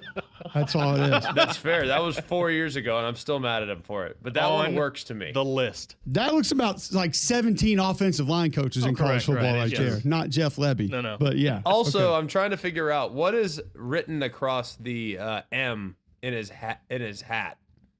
Dentist? That's not state. That's not state. Creamery. No, you're right. It's not. Here's what I don't understand is like some of the so it's like a fake Adidas logo and then a fake Mississippi State logo. little Maybe bit, yeah. that's why the Longhorn had 3 horns, but then the one on the jacket is accurate. That one's maybe because the whole thing's not in the picture. It can get away with best altering it has to alter the logos just a little bit. But Yeah. I will say that's not a home run. That's like a strong double maybe. Then if you'd have said Steve Carell as Eli Drinkwitz, I'd have been like, nah, absolutely not. But you see it, and it's kind of like, I don't know. That might be one of my least favorite ones. you got to, because it just looks doesn't. like Steve Carell. Yeah, it Yeah, does. it, Yeah. well, It is felt Steve- like they yeah, didn't morph the it's picture definitely with him. this one. Yeah. Correct. Now this next one, if you'd have told me, I'd have been like, "Hey, no No way. way. This Absolutely is not. Kevin James, Sean Payton level of what in the hell are you doing?" Then And you see the picture. Then you see the picture, like, So then the AI generated Adam Sandler as Hugh Freeze. It's so good. It's the best one. Once again, would have said never. That's not Correct, the guy right. to play that part, but you see it, and maybe this is a little bit of AI cross mutation happening, but the photograph It works. works. It definitely works. with It's a hint of a perfection. Clemson logo on top of for his hat. But I also think the facial expression. Yeah, I don't know what the Auburn logo on the hat is there. That actually looks like the like a Japanese baseball team's logo. It does. Yeah. but- It looks like the old White Sox logo, but they're actually the Red Sox. Like that's what it looks like. Like maybe Bob Jones logo there. I'm not sure. I think the facial expression's huge. correct. Here, though. Yes, yeah. Huge. Yes. For that one. If you would have told me this next one also, I would have laughed you out of the room Absolutely. and said that there's literally no way. They're not even close. But AI does its magic again and gives us Tom Cruise as Brent Venables. And folks, It works. it absolutely is a fit. It's yes, that can happen. Now, 100%. What do they call the things by your eyes? What are those wrinkles? Crow's feet. Yeah, crow's feet. Yeah. The crow's feet and the neck in this are absolutely Venables. Like Yes. that's not Tom Oh, yeah, you Cruise's can tell. neck. Oh, yeah. It's not. It's not his neck. That one doesn't look anything like Tom Cruise to me. Like I Oh, don't it's see it. there. I can see it. yeah, I you can can see definitely it. see it. But it's not Tom Cruise either. It's like Tom Cruise's eyes and nose with A hint everything of a else. smile. Venables. Yeah. That is like heavy CGI genetical mutation right there. Like he went through Tropic Thunder kind of level of prosthetic or surgery to be able to do this. The biggest swing and a miss in this entire thing, without a doubt, the biggest just no, not even close, not even there. And first off, if you had told me Nick Offerman, I would have had no idea who that is. correct. I don't know Yeah, what he does or where he you is. wouldn't Like, know. is he related to Jose Offerman Parks and Just a Rec. bit. for right, the Cardinals back in the day? I don't really know, but Nick Offerman as Kirby Smart is just like, It works for Kirby Smart's maybe like older brother. I don't even something. think that. Like I mean, Kyle Chandler's right there, but still, like I don't think it's terrible. fine. Yeah, it's fine. I think it's awful. I think so. It's not even close. Like there's nothing about that that I would think Kirby Smart. I think there's just like it's a bigger face in general. It's just a no for me. That's like the one massive miss. Well, maybe not massive because Chris Pratt is Billy Napier. I don't know what this is. He's got a lipper. He's First off, the hair doesn't work. No, at all. No, the hair's got to be shorter. Yeah, that Napier's like a buzz cut. This is like the military fade, sort of. without the fade. Man, I will tell you this, though. The longer you sit there and stare at it, it kind of starts to work a little bit. Yeah. At first sight, it's a no. It is just a definite no. Give it a minute. It's like, First of all, it looks like John Cena. It does. I don't Yeah. understand. It really that. does It's look not like John Chris Cena. Pratt. Like it's John Cena right there. But that's 100%. the mutation of the Chris Pratt and Billy Napier together. If you're wondering what we're doing, this is a Twitter account. Alex Dunlap asked Grok AI what actors would play SEC head coaches, and we're running through how good some of these were. I may have been wrong about the previous Kirby Smart being the biggest miss. Jack Black as Mark Stoops is something. This one's a big miss. No, I don't see it. I think it works. No, I think it works. It doesn't. No. Not even No. close. It's not even close. That's not. Look, just because First of all, the widow's peak Mark is way Stoops too does not down. have black and gray hair. He doesn't have salt and pepper hair. Okay, well, you can easily fix This that. this actually looks like the Varsity Blues head coach more than it does Mark Stoops. Bud Kilmer? Yes, it looks more like him, What? who was another actor playing a different Correct, character. right, yeah. I'm just saying that looks more like him than Mark Stoops. That's not Stoops at all. That doesn't. I think it works. That's big swing and a miss number 2. And this one is This next literally one, just it grows. It's like Napier. It grows on you. Instantly look at it like, no. And it's like, well, okay, maybe. all I see is Wahlberg. No one would Yeah, have I don't said see Shane Beamer at all. Mark Wahlberg would be the guy to play Shane Beamer for a lot of reasons. But there it is. Mark Wahlberg as Shane Beamer. I mean, he didn't look like what's his face in Invincible, but this one feels closer. There's all I just see is no Wahlberg. there's just no part of this that It's Beamer. It doesn't work. I actually think like Steve Carell as Beamer would have been closer than Maybe. Drinkwitz. Yeah. That's a no-go. This is just evil. This one's a good one. What are you think talking it about? Like, works. this I think one it works. Really works. This one's perfect. Yeah. It's so good. Kalen DeBoer. I would not have guessed Tom Hanks as Kalen DeBoer. Tom Hanks. Wow. That would not Yeah. have been my choice. I would have never said that would have worked or been Yeah. accurate or been even close. But now it's also a 20-year aged Tom Hanks, I Yeah, feel like. yeah. And like Kalen's not that old, so I No. don't know why they're making Kalen look like, late Bear Bryant. But he's neither of these guys I feel like are as old as his photograph looks. But folks, Tom Hanks as Kalen perfect. DeBoer works. It also Perfect. feels like Grok is a closeted Bammer because you have Tom Hanks here and Adam Sandler for Auburn. That feels a little like hate. Well, there. Adam Sandler's got deep pockets though. Oh man. Yeah. Oh no. Not the next one. Oh, They got No! That's just mean. they're just bullying. I thought the Levy one This was one kind of doesn't mean. work at all. No. Folks, Chris Farley says it's funny for a lot of reasons. Number one, Sam's not that big anymore. He's lost No, weight. He's big now. exactly. I'm about to say Sam's skinny. Even if this was the biggest Sam we ever had, this doesn't. It ain't him. This is just you taking a big actor who's Correct, kind of right. goofy and Yeah. saying, "Oh, we'll just let that guy be that guy." Now, I do think Farley How could does have nailed Gronk Sam know Pittman. about If he, Sam's personality. yeah, no, Oh, no. definitely doesn't. But I do think that Chris Farley could have nailed Sam Pittman if he was still alive and needed to play him. But there's just it just doesn't work. This is just, hey, he's a bigger human. We're gonna find a bigger human that's also kind of goofy. This and works, right? Yeah. Yeah. Okay, this will work. This next one's probably the biggest miss. It's literally just This is the biggest miss. scary. Who's the transporter actor? The action Jason guy? Statham. Jason Statham would have been better as Clark Absolutely. Lee than this Correct, guy. Yes. Yes. Jim Carrey as Clark Lee. First off, he looks like he's lost. He doesn't look like he knows what's happening right now. No. That's a no. No. That doesn't work. That's a swing and a miss, big time. I feel like he just quit on the end of this. Yeah, right. Like it just like AI said, okay, I'm You done. I think? don't Took a really lot care out about of the him. last few here. Will Ferrell's Brian Kelly is also just a what are we doing here? I can kind of see it. It's fine. I don't. It's not bad. No, No. I'm out. Depends on what kind of movie Like you're if making. we're ranking how good it is, it's probably top 9. It's mid, yeah. Yeah, It's not the right- bottom right in the four, middle. but it's not great. It's middle 8. And then goodness gracious, folks, This one just This yeah. one's perfect. Yeah, it perfect. John C. Riley Yes. as Mike Elko. My goodness, Coach, that's you. Like Yeah. that is it. That is Elko 2AT. right there. Show It's for the perfect. YouTube if you want to go see it. When you go watch it back, we'll have I showed them all up there on my phone. So I think that's a good Yeah. 12 of 16 that were like really good. Probably 8 like home runs. Yeah, yeah.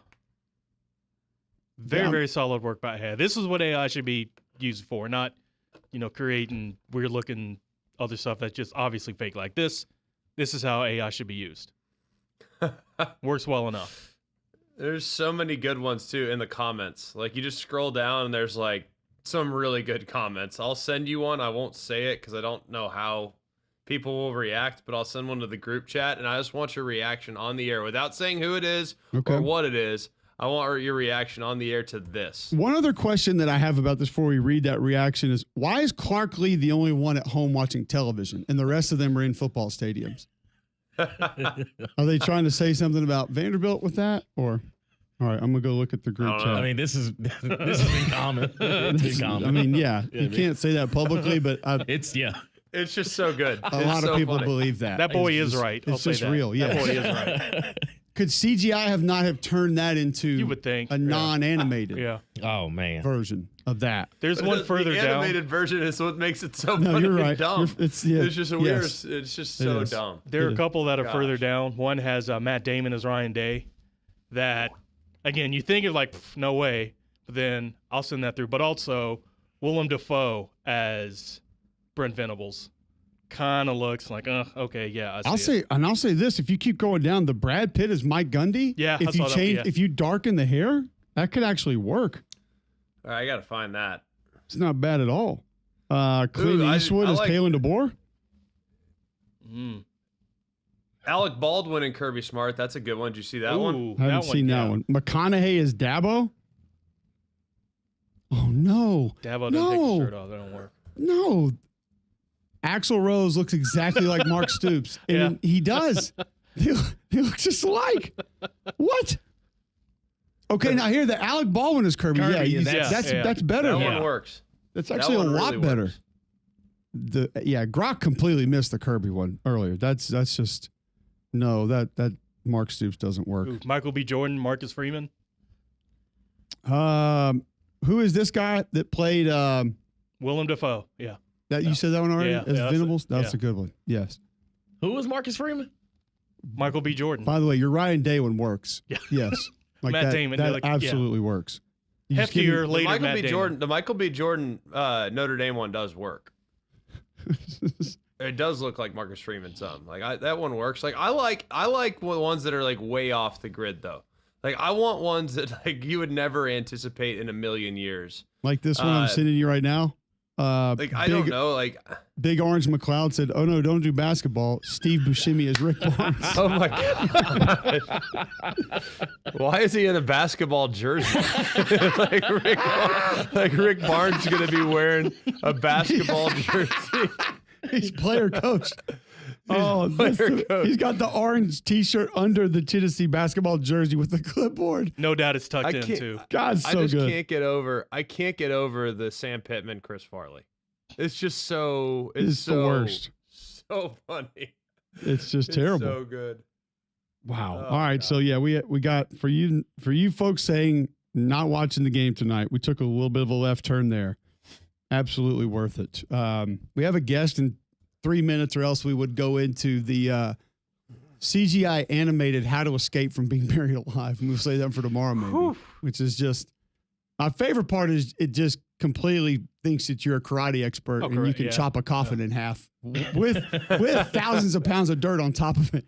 All you got to do is hi-ya, and then dirt starts With like coming in. what, 20 inches of space? Yeah, no big deal. No big deal at all. All right, we'll get to a break. On the other side, we'll talk a little bit more of the Notre Dame perspective of this game. Before we do that, Greg, tell our listeners about Polar Bear Services. Polar Bear Service is great. I've actually been texting with Weston this morning. Just the best, man. Absolutely love how much Polar Bear Services is taking care of us as our family. Good people, professional, and they're going to make sure that everything is taken care of around your home. HVAC is obvious. On a day like today when it's freezing cold temperatures across the state, call Polar Bear Services if you have a problem. But also they have added plumbing to their arsenal of ways that they can help you around your home. And if you have some frozen pipes, if you have some problems, Polar Bear Services, they are the people to call if you have a problem with your plumbing. They can do electrical as well. So remember, if you have a problem with your electrical, plumbing, heat, or air, pick up the phone and call the Bear. It's 205-497-BEAR. That's 497-BEAR. All right, when we come back, Tyler James covers Notre Dame. He updates us on that depth chart, what positions we might be looking at. Greg asked about a certain player earlier. Who's going to be available? Who should we expect to see where? That's next from a Notre Dame perspective on tonight's national championship game on McElroy and Cubelic in the morning.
9:23 Monday, January 20th on Jocks 94.5.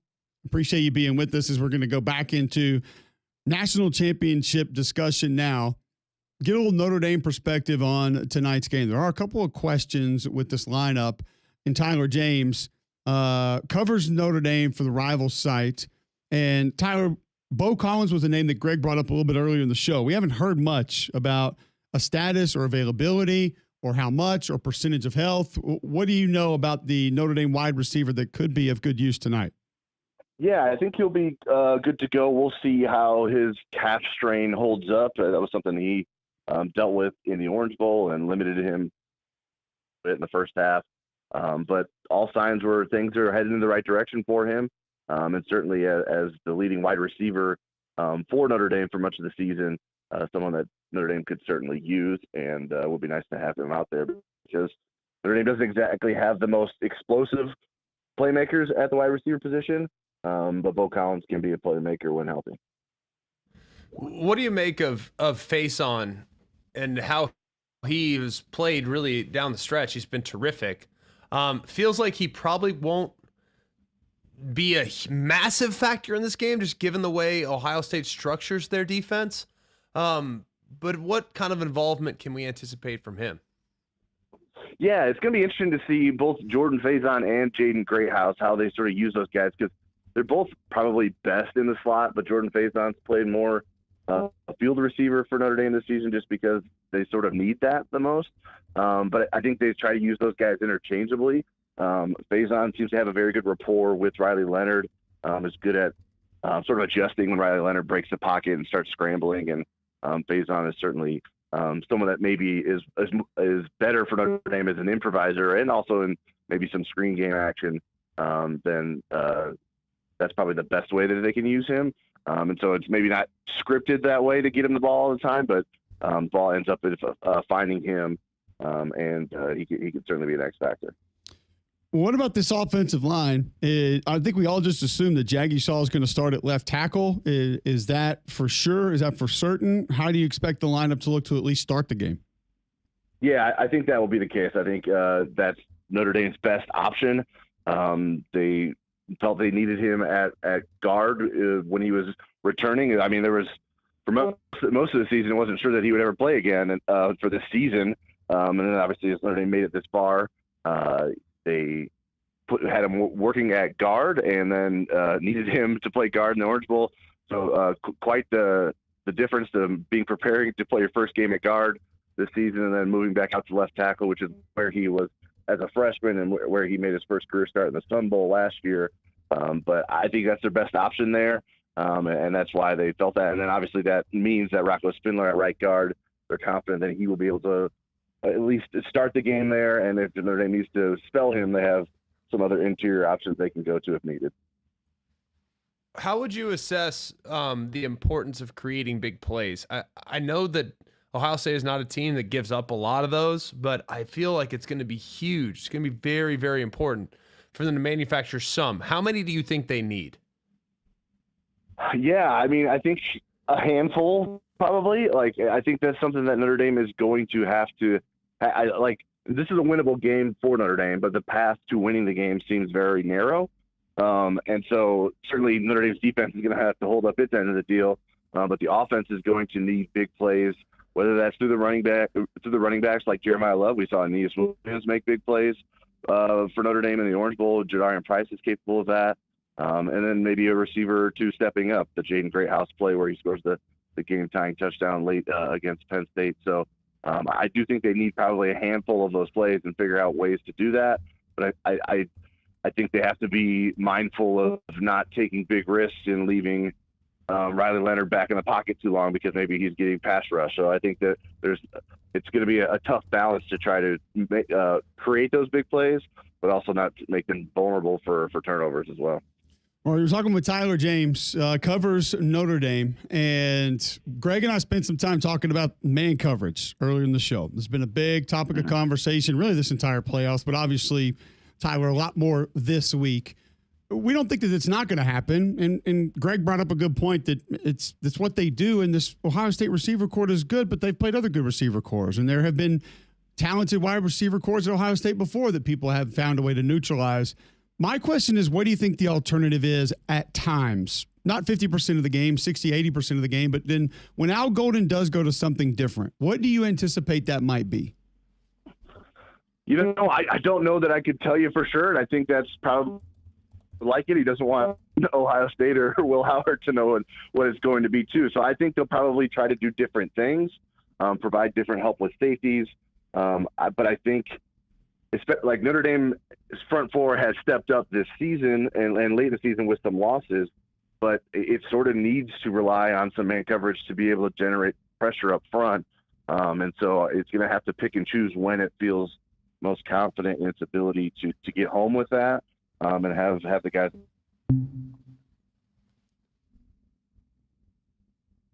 We lose Tyler? Okay, we lost Tyler.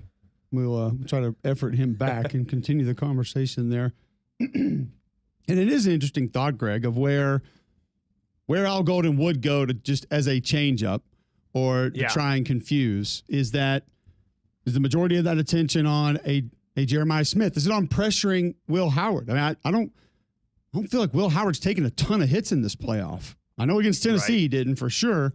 Maybe a couple against Texas, but not a ton. So is it more in coverage or pressure if you had to go one way or the other? I think it's more in pressure, because I don't care what the circumstances are for coverage. If you're trying to create big plays, they're going to take away all the underneath throws. That's one thing that they've always done, is that they do not give you freebies. They do not give you layups. So you're going to have to hit some threes. That's what's going to have to happen for Ohio State. They defend every throw. So you're going to have to win some contested catch situations. You're going to have to win some one-on-ones. All that's perfectly fine. Ohio State, I think, is probably pretty comfortable doing that, but that's the key. So I think as opposed to changing who they are, they just ramp up the pressure. If they can shrink that time that Will Howard has to identify plays downfield, then you're in good shape. So I think if you can get home in less than 2.5 seconds, you're in real good shape. Yep. We got Tyler James back on the Buyers Right hotline. Inside ND Sports is where you can find his work, covers the Irish. Let's flip to the other side of the football. Tyler, offensively, where does the majority of this game plan lie? Is it Riley Leonard and his legs? Greg and I laid out some scenarios earlier that with how Caleb Downs plays, there could be some openings for Notre Dame wide receivers to have big games. Where do you look to for success on that side of the ball in this matchup? Yeah, I mean, I think you always have to start with the running game first. That's not going to be easy, but teams that Notre Dame have played all season know that Notre Dame is going to try to run the ball on them and has had not always the best success in trying to prevent Notre Dame from doing that. But yeah, I think Notre Dame is going to try to make some plays downfield and see if it gets Ohio State out of some coverage matchups and allow whether it's Jordan Faison, Jaden Greathouse, Bo Collins, those guys to get open. I think Mitchell Evans will probably play a pretty big game for Notre Dame and try and take some of maybe those easy throws and get some easy yardage and get Riley Leonard in rhythm. And then, of course, Riley Leonard's ability to make plays with his legs is going to be a key factor. And sometimes it's those scrambles where the defense can't really plan for it, and the offense just sort of makes things happen when Riley's moving out of the pocket and everyone gets ready to sort of start blocking downfield for him. What do you make of the tight end usage in this game for Notre Dame? We know that Mitchell Evans has been really good. I think he's going to have a tough task knowing the safety that he's going to have to create some separation against. Lathan Ransom's an excellent cover guy, which makes me feel a little bit better about the possibility of Eli Raridan potentially having a decent role in this game. Cooper Flanagan being banged up is not great, but I do think Raridan, he got one target, drew a penalty against Penn State in the red zone. I think he's going to be a guy that might get a look or two in the red zone. How do you anticipate his involvement looking? Yeah, I think so. And I think that look that he had, Notre Dame got him matched up with a linebacker from Penn State, and the Penn State linebacker just sort of couldn't really keep up with him, and he drew a flag because he was yanking on his arm. And Eli Raridan has great size. He's a good red zone target for Notre Dame. So I think Mike Denbrock's going to try to find ways to use him. Notre Dame has gone away a bit from some of its two tight end sets, or at least did against Penn State after Cooper Flanagan got hurt. And so we'll see if Notre Dame goes back to that. Maybe feels like getting both tight ends on the field is good, but I think the way the Notre Dame slot receivers have been playing lately, they feel like they have to get those guys on the field too. So, but yeah, trying to match those guys up with linebackers will be probably a big key for Mike Denbrock. All right, Tyler, if we're sitting here tomorrow morning talking about Notre Dame being national champions, what will we be discussing as what the Irish did best in this game?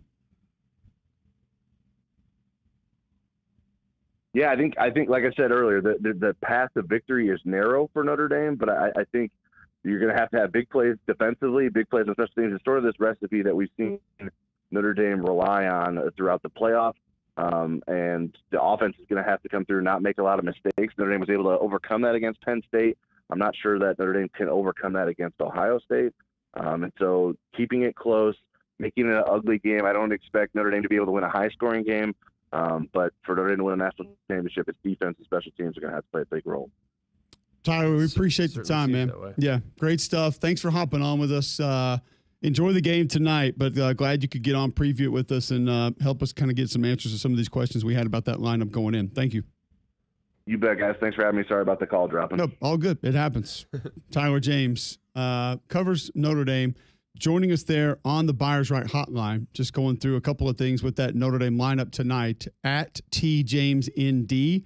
You can follow him on Twitter. Find his work at Inside ND Sports. More concerned, less concerned, based on what you heard Tyler say about this Notre Dame lineup tonight, Greg? I'm about the same. I mean, I don't feel like there's a whole lot of secrets. We've had some time, and I feel like I know Notre Dame pretty well. So I know their backups. I know their starters. I know the backups to the backups. I feel like I've just been around them so dang much. So, no, I wouldn't say I'm concerned. I am curious, see how Jagasaw, everyone has a different pronunciation. Everyone's trying to tell you what's right with the pronunciation, how he holds up, because he's a super talented kid, was a highly recruited prospect. I don't know how quickly you can come back from a torn pec. I'm kind of amazed that he's available here after tearing that thing in fall camp. So hopefully he'll be all right. It won't have any limitations, and he'll be able to hold up okay. All right, so just some lineup questions answered on the Notre Dame side of things coming up tonight, as we've got more to discuss as far as the national championship is concerned. Final segment of the show today, get our picks for it. Talk a little bit of basketball from over the weekend. Massive wins for both Alabama and Auburn. We'll do that next on McElroy and Cubelic in the morning.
Welcome back in. McElroy and Cubelic in the morning, 9:40, Monday, January 20th, right here on Jocks 94.5. Chilly day here in Birmingham. Chilly day in Atlanta where Greg is. He's on the call for the national championship game tonight. You can hear that on Jocks 94.5 live. So if you're moving around, have practice for the kids, or have some errands to run, you want to catch the game, Jocks 94.5 will have it live, and McElroy will be on the call. Bill said Buick GMC naming a national champion tonight. Whoever wins this game, well, GMC, General Motors, they've already named their national champion. It's Bill Smith Buick GMC. They've won it 4 years in a row. That's a dynasty. They've won it 7 times overall. And the reason why is nobody sells more vehicles, because they can get you a better price than anywhere else in the Southeast. 2024 GMC Yukon XL 4-wheel drive Denali. It's a brand new vehicle. $90,665 is the list price. They'll take $10,000 off the sticker and get it to you for just over $80,665 to be exact. It's deals like that to keep people coming back. That's why 75% of their business are repeat customers, and that's also why I've been there 3 times to buy a car. It's been a great experience every single time. So take the short drive out to Coleman. You'll be glad you did. You can also shop online. Have it delivered right to your driveway at BillSmithBuickGMC.com. Quickly want to recap a couple of college basketball scores from over the weekend. It was a nice weekend in the SEC, specifically for Alabama and Auburn. Both go on the road and win. Greg, Alabama winning at Kentucky is always going to be a big deal, always going to be a massive win. And Nate Oates and his group get a 102-97 win at Rupp. You had 4 starters in double figures. Grant Nelson goes for 25 and 11. Mark Sears, 4 of 12 from 3. He goes for 24 points in this game. You had 10 off the bench from Youngblood. Tide shoots 45%, 13 of 34 from behind the three-point line. Just a massive win. You out-rebound Kentucky on the road and come away with a good one. A pretty impressive win there for Nate Oates and his group.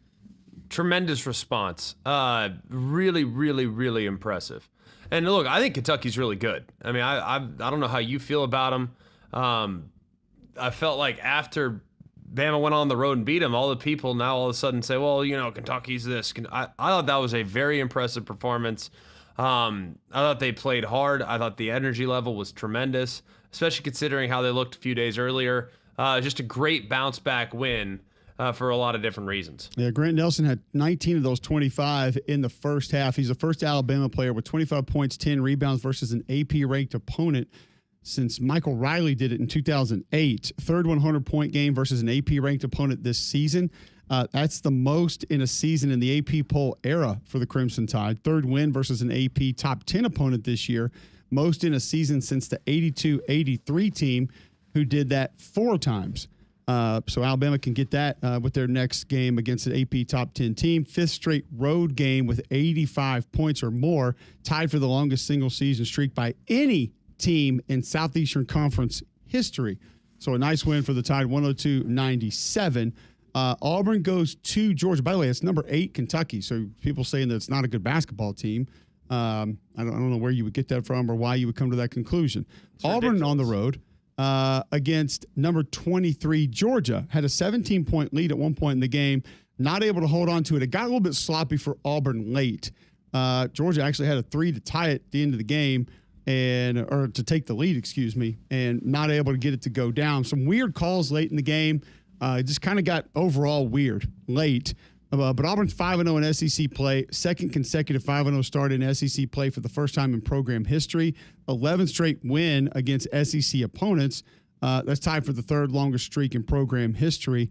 And they're now 6-1 against AP top 25 teams. That's the most wins of any team this season. Pettiford has a career high, 24 points. 5 of 7 from behind the three-point line. That was off the bench, by the way. 3rd 20-point game off the bench, most by an Auburn player in the last 25 years. Georgia goes to 0-20 all-time against AP number 1 teams. Still, you go on a road against a good team, Greg. You don't play your best basketball. Cardwell gets a little bit dinged up. You're already down size, and you're able to find a way to get a win. I mean, sometimes that's just what it takes when you're the number 1 team, going on the road. Building was loud, had good energy. But Auburn gets out of there with the win. They'll get healthier. They'll have a little bit of a kind of a hybrid off week, and you take that. You go on the road, you take it in this league. 100% you go on the road, you take it. And Georgia's a good program. I mean, they're a good team this year. They really are. So I think Coach White's done a good job there. I think there's a lot to be encouraged by. I mean, that was a tough game. That was a game that I thought Auburn could easily drop. You know, you have a great win earlier in the week. You look dominant in many, many different avenues. You see this. All right, now we're on the road, ranked team, 5.5-point favorite. Felt like it was one of those games that could be very dicey, and Auburn prevailed. So really impressive for them. A lot of free throws missed by Georgia, which I think they got to be kind of kicking themselves because they did have some more opportunities and just couldn't get the freebies to go down. But man, Auburn, that was a gutsy win. I didn't even feel like they had their best stuff, and they still were able to go out there and get a win. So pretty impressive. Yeah, you shoot 39% from the floor on the road in this league and win, like you take that and move on. But as you stated, Georgia 9 of 20 from the free throw line, 7 of 20 from the 3-point line. Just not you can't have that. They turned it over 12 times. Auburn took advantage. Miles Kelly had 13 points, as well as Chad Baker-Mazara. And Bruce Pearl's team stays as a one-loss team and stays undefeated in conference play. All right, so a couple of big wins there. Sanford, a tough one against ETSU. We actually went to this game. Great environment, second biggest crowd at the Pete Hanna Center ever. And they go down to ETSU. Just a brutal loss. And Sanford did some good things. It was the tempo of the game was kind of up and down. Sanford missed a lot of easy buckets, man. They shot 37% from the floor, but there were a lot of putback looks that they had opportunities for. Not great from behind the 3-point line either. 7 of 20, just an off shooting night, and had offensive rebounds that could have gone down and didn't. And ETSU took advantage of it. ETSU got a good game from their bigs. They had 2 bigs play really nice in this game that were able to do some good things. They had 2 starters, double-digit rebounds.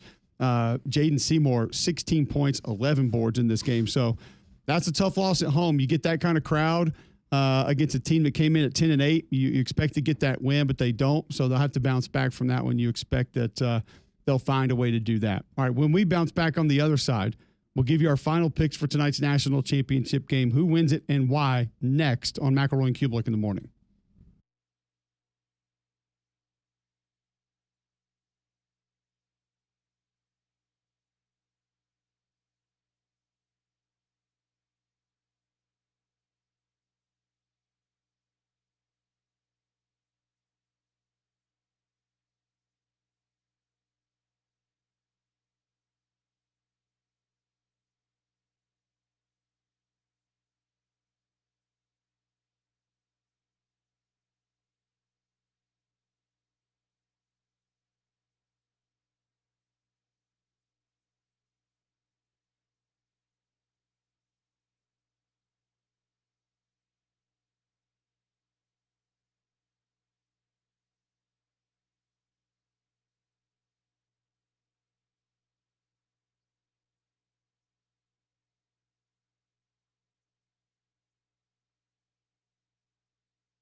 All right, welcome back in. McElroy and Cubelic in the morning.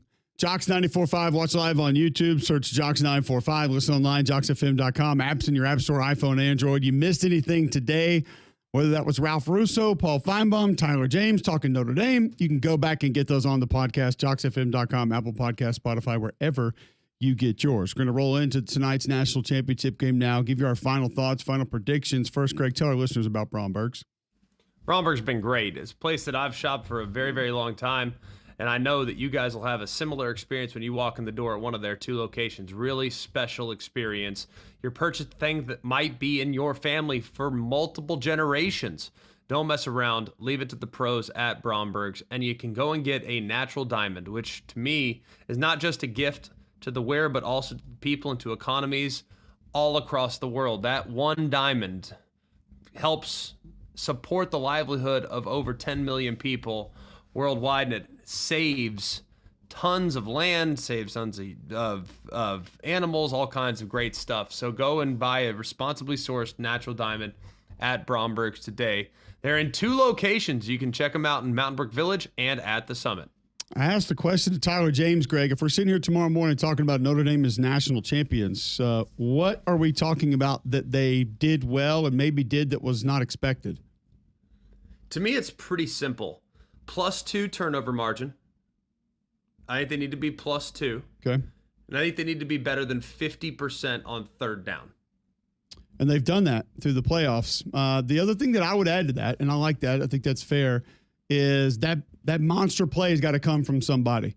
And you go back to what happened, Jeremiah Love's 98-yard run, 98-yard kick return, or the strip sack fumble against Georgia. What were those? You get a big interception against Drew Aller late in that game. Like, what's the massive play that sort of could break Ohio State? And I don't know if it would be one where Ohio State's just no longer in the game, but maybe to propel Notre Dame to finally have the lead, or to just get to a spot late enough in the game where there's not enough time that Ohio State can go back and put Notre Dame away. But there's got to be a huge play from somebody. Somebody's going to have to step up and make that play. I mean, we saw a massive reception where a DB falls down and then Greathouse makes a safety miss, maybe something along those lines. But somebody's got to have that sort of trademark signature painting play for Notre Dame if they're going to win this game. But I'm with you on, we've all talked about the style of game, the tempo of the game, the pace of the game, probably needs to go Notre Dame's way. The turnover battle, I think absolutely has to go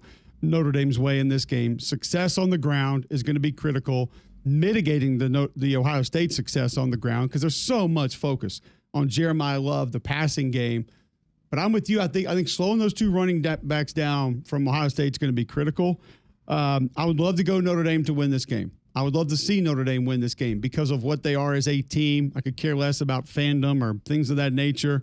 Also like the people involved with that group. Nothing against Ohio State, but I just think talent prevails in this one. I think if Notre Dame was 100% healthy across the board, I might feel a little bit different. I do think that's going to catch up with them somehow, somewhere, but I'm going to take Ohio State to win tonight. I think it'll be somewhere in the range of like 24-17. Well, I'll take the Buckeyes. And I know you can't pick GMAC, but give us kind of your last thought on what you're looking for, what you want to see. Well, if it's 24-17, if that's how you see it, I think that opens the door quite a bit for Notre Dame. Yeah. You know what I mean? Like, I think that if the game goes that way, that's a game they can win.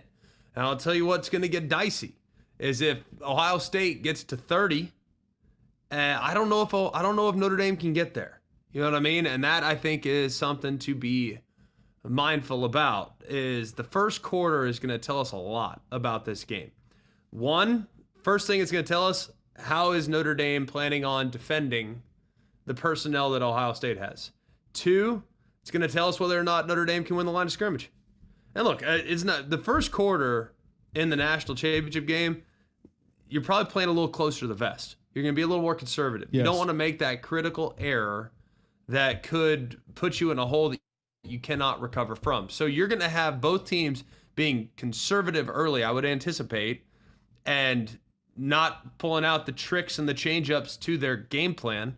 And if one team is decidedly better in the first quarter, that's a bad recipe for the opposition, because it's not one that often flips the script in a national championship. So Really curious to see the first quarter of this one and how aggressive these teams are in the first 15 minutes. John, Ohio State, Notre Dame, where are you going to why tonight? Ultimately, I do think Ohio State gets it. I think they'll come up early and be up and look like it's going to be one-sided. But I think Notre Dame, like they've done all postseason, I think they win the middle 8 and make this a game. But ultimately, I don't know if it's a defensive play, Notre Dame makes a mistake, something happens late to where Ohio State puts them away. Damian? I got Ohio State. I think the talent just prevails. I think it'll be close, but I think Ohio State gets a late score to kind of separate themselves. So I think Ohio State by 10. I think it's going to be a tight game, competitive game. I think there's a play late that either allows Ohio State to expand and probably make it look like a little bit more of a comfortable win than it actually was.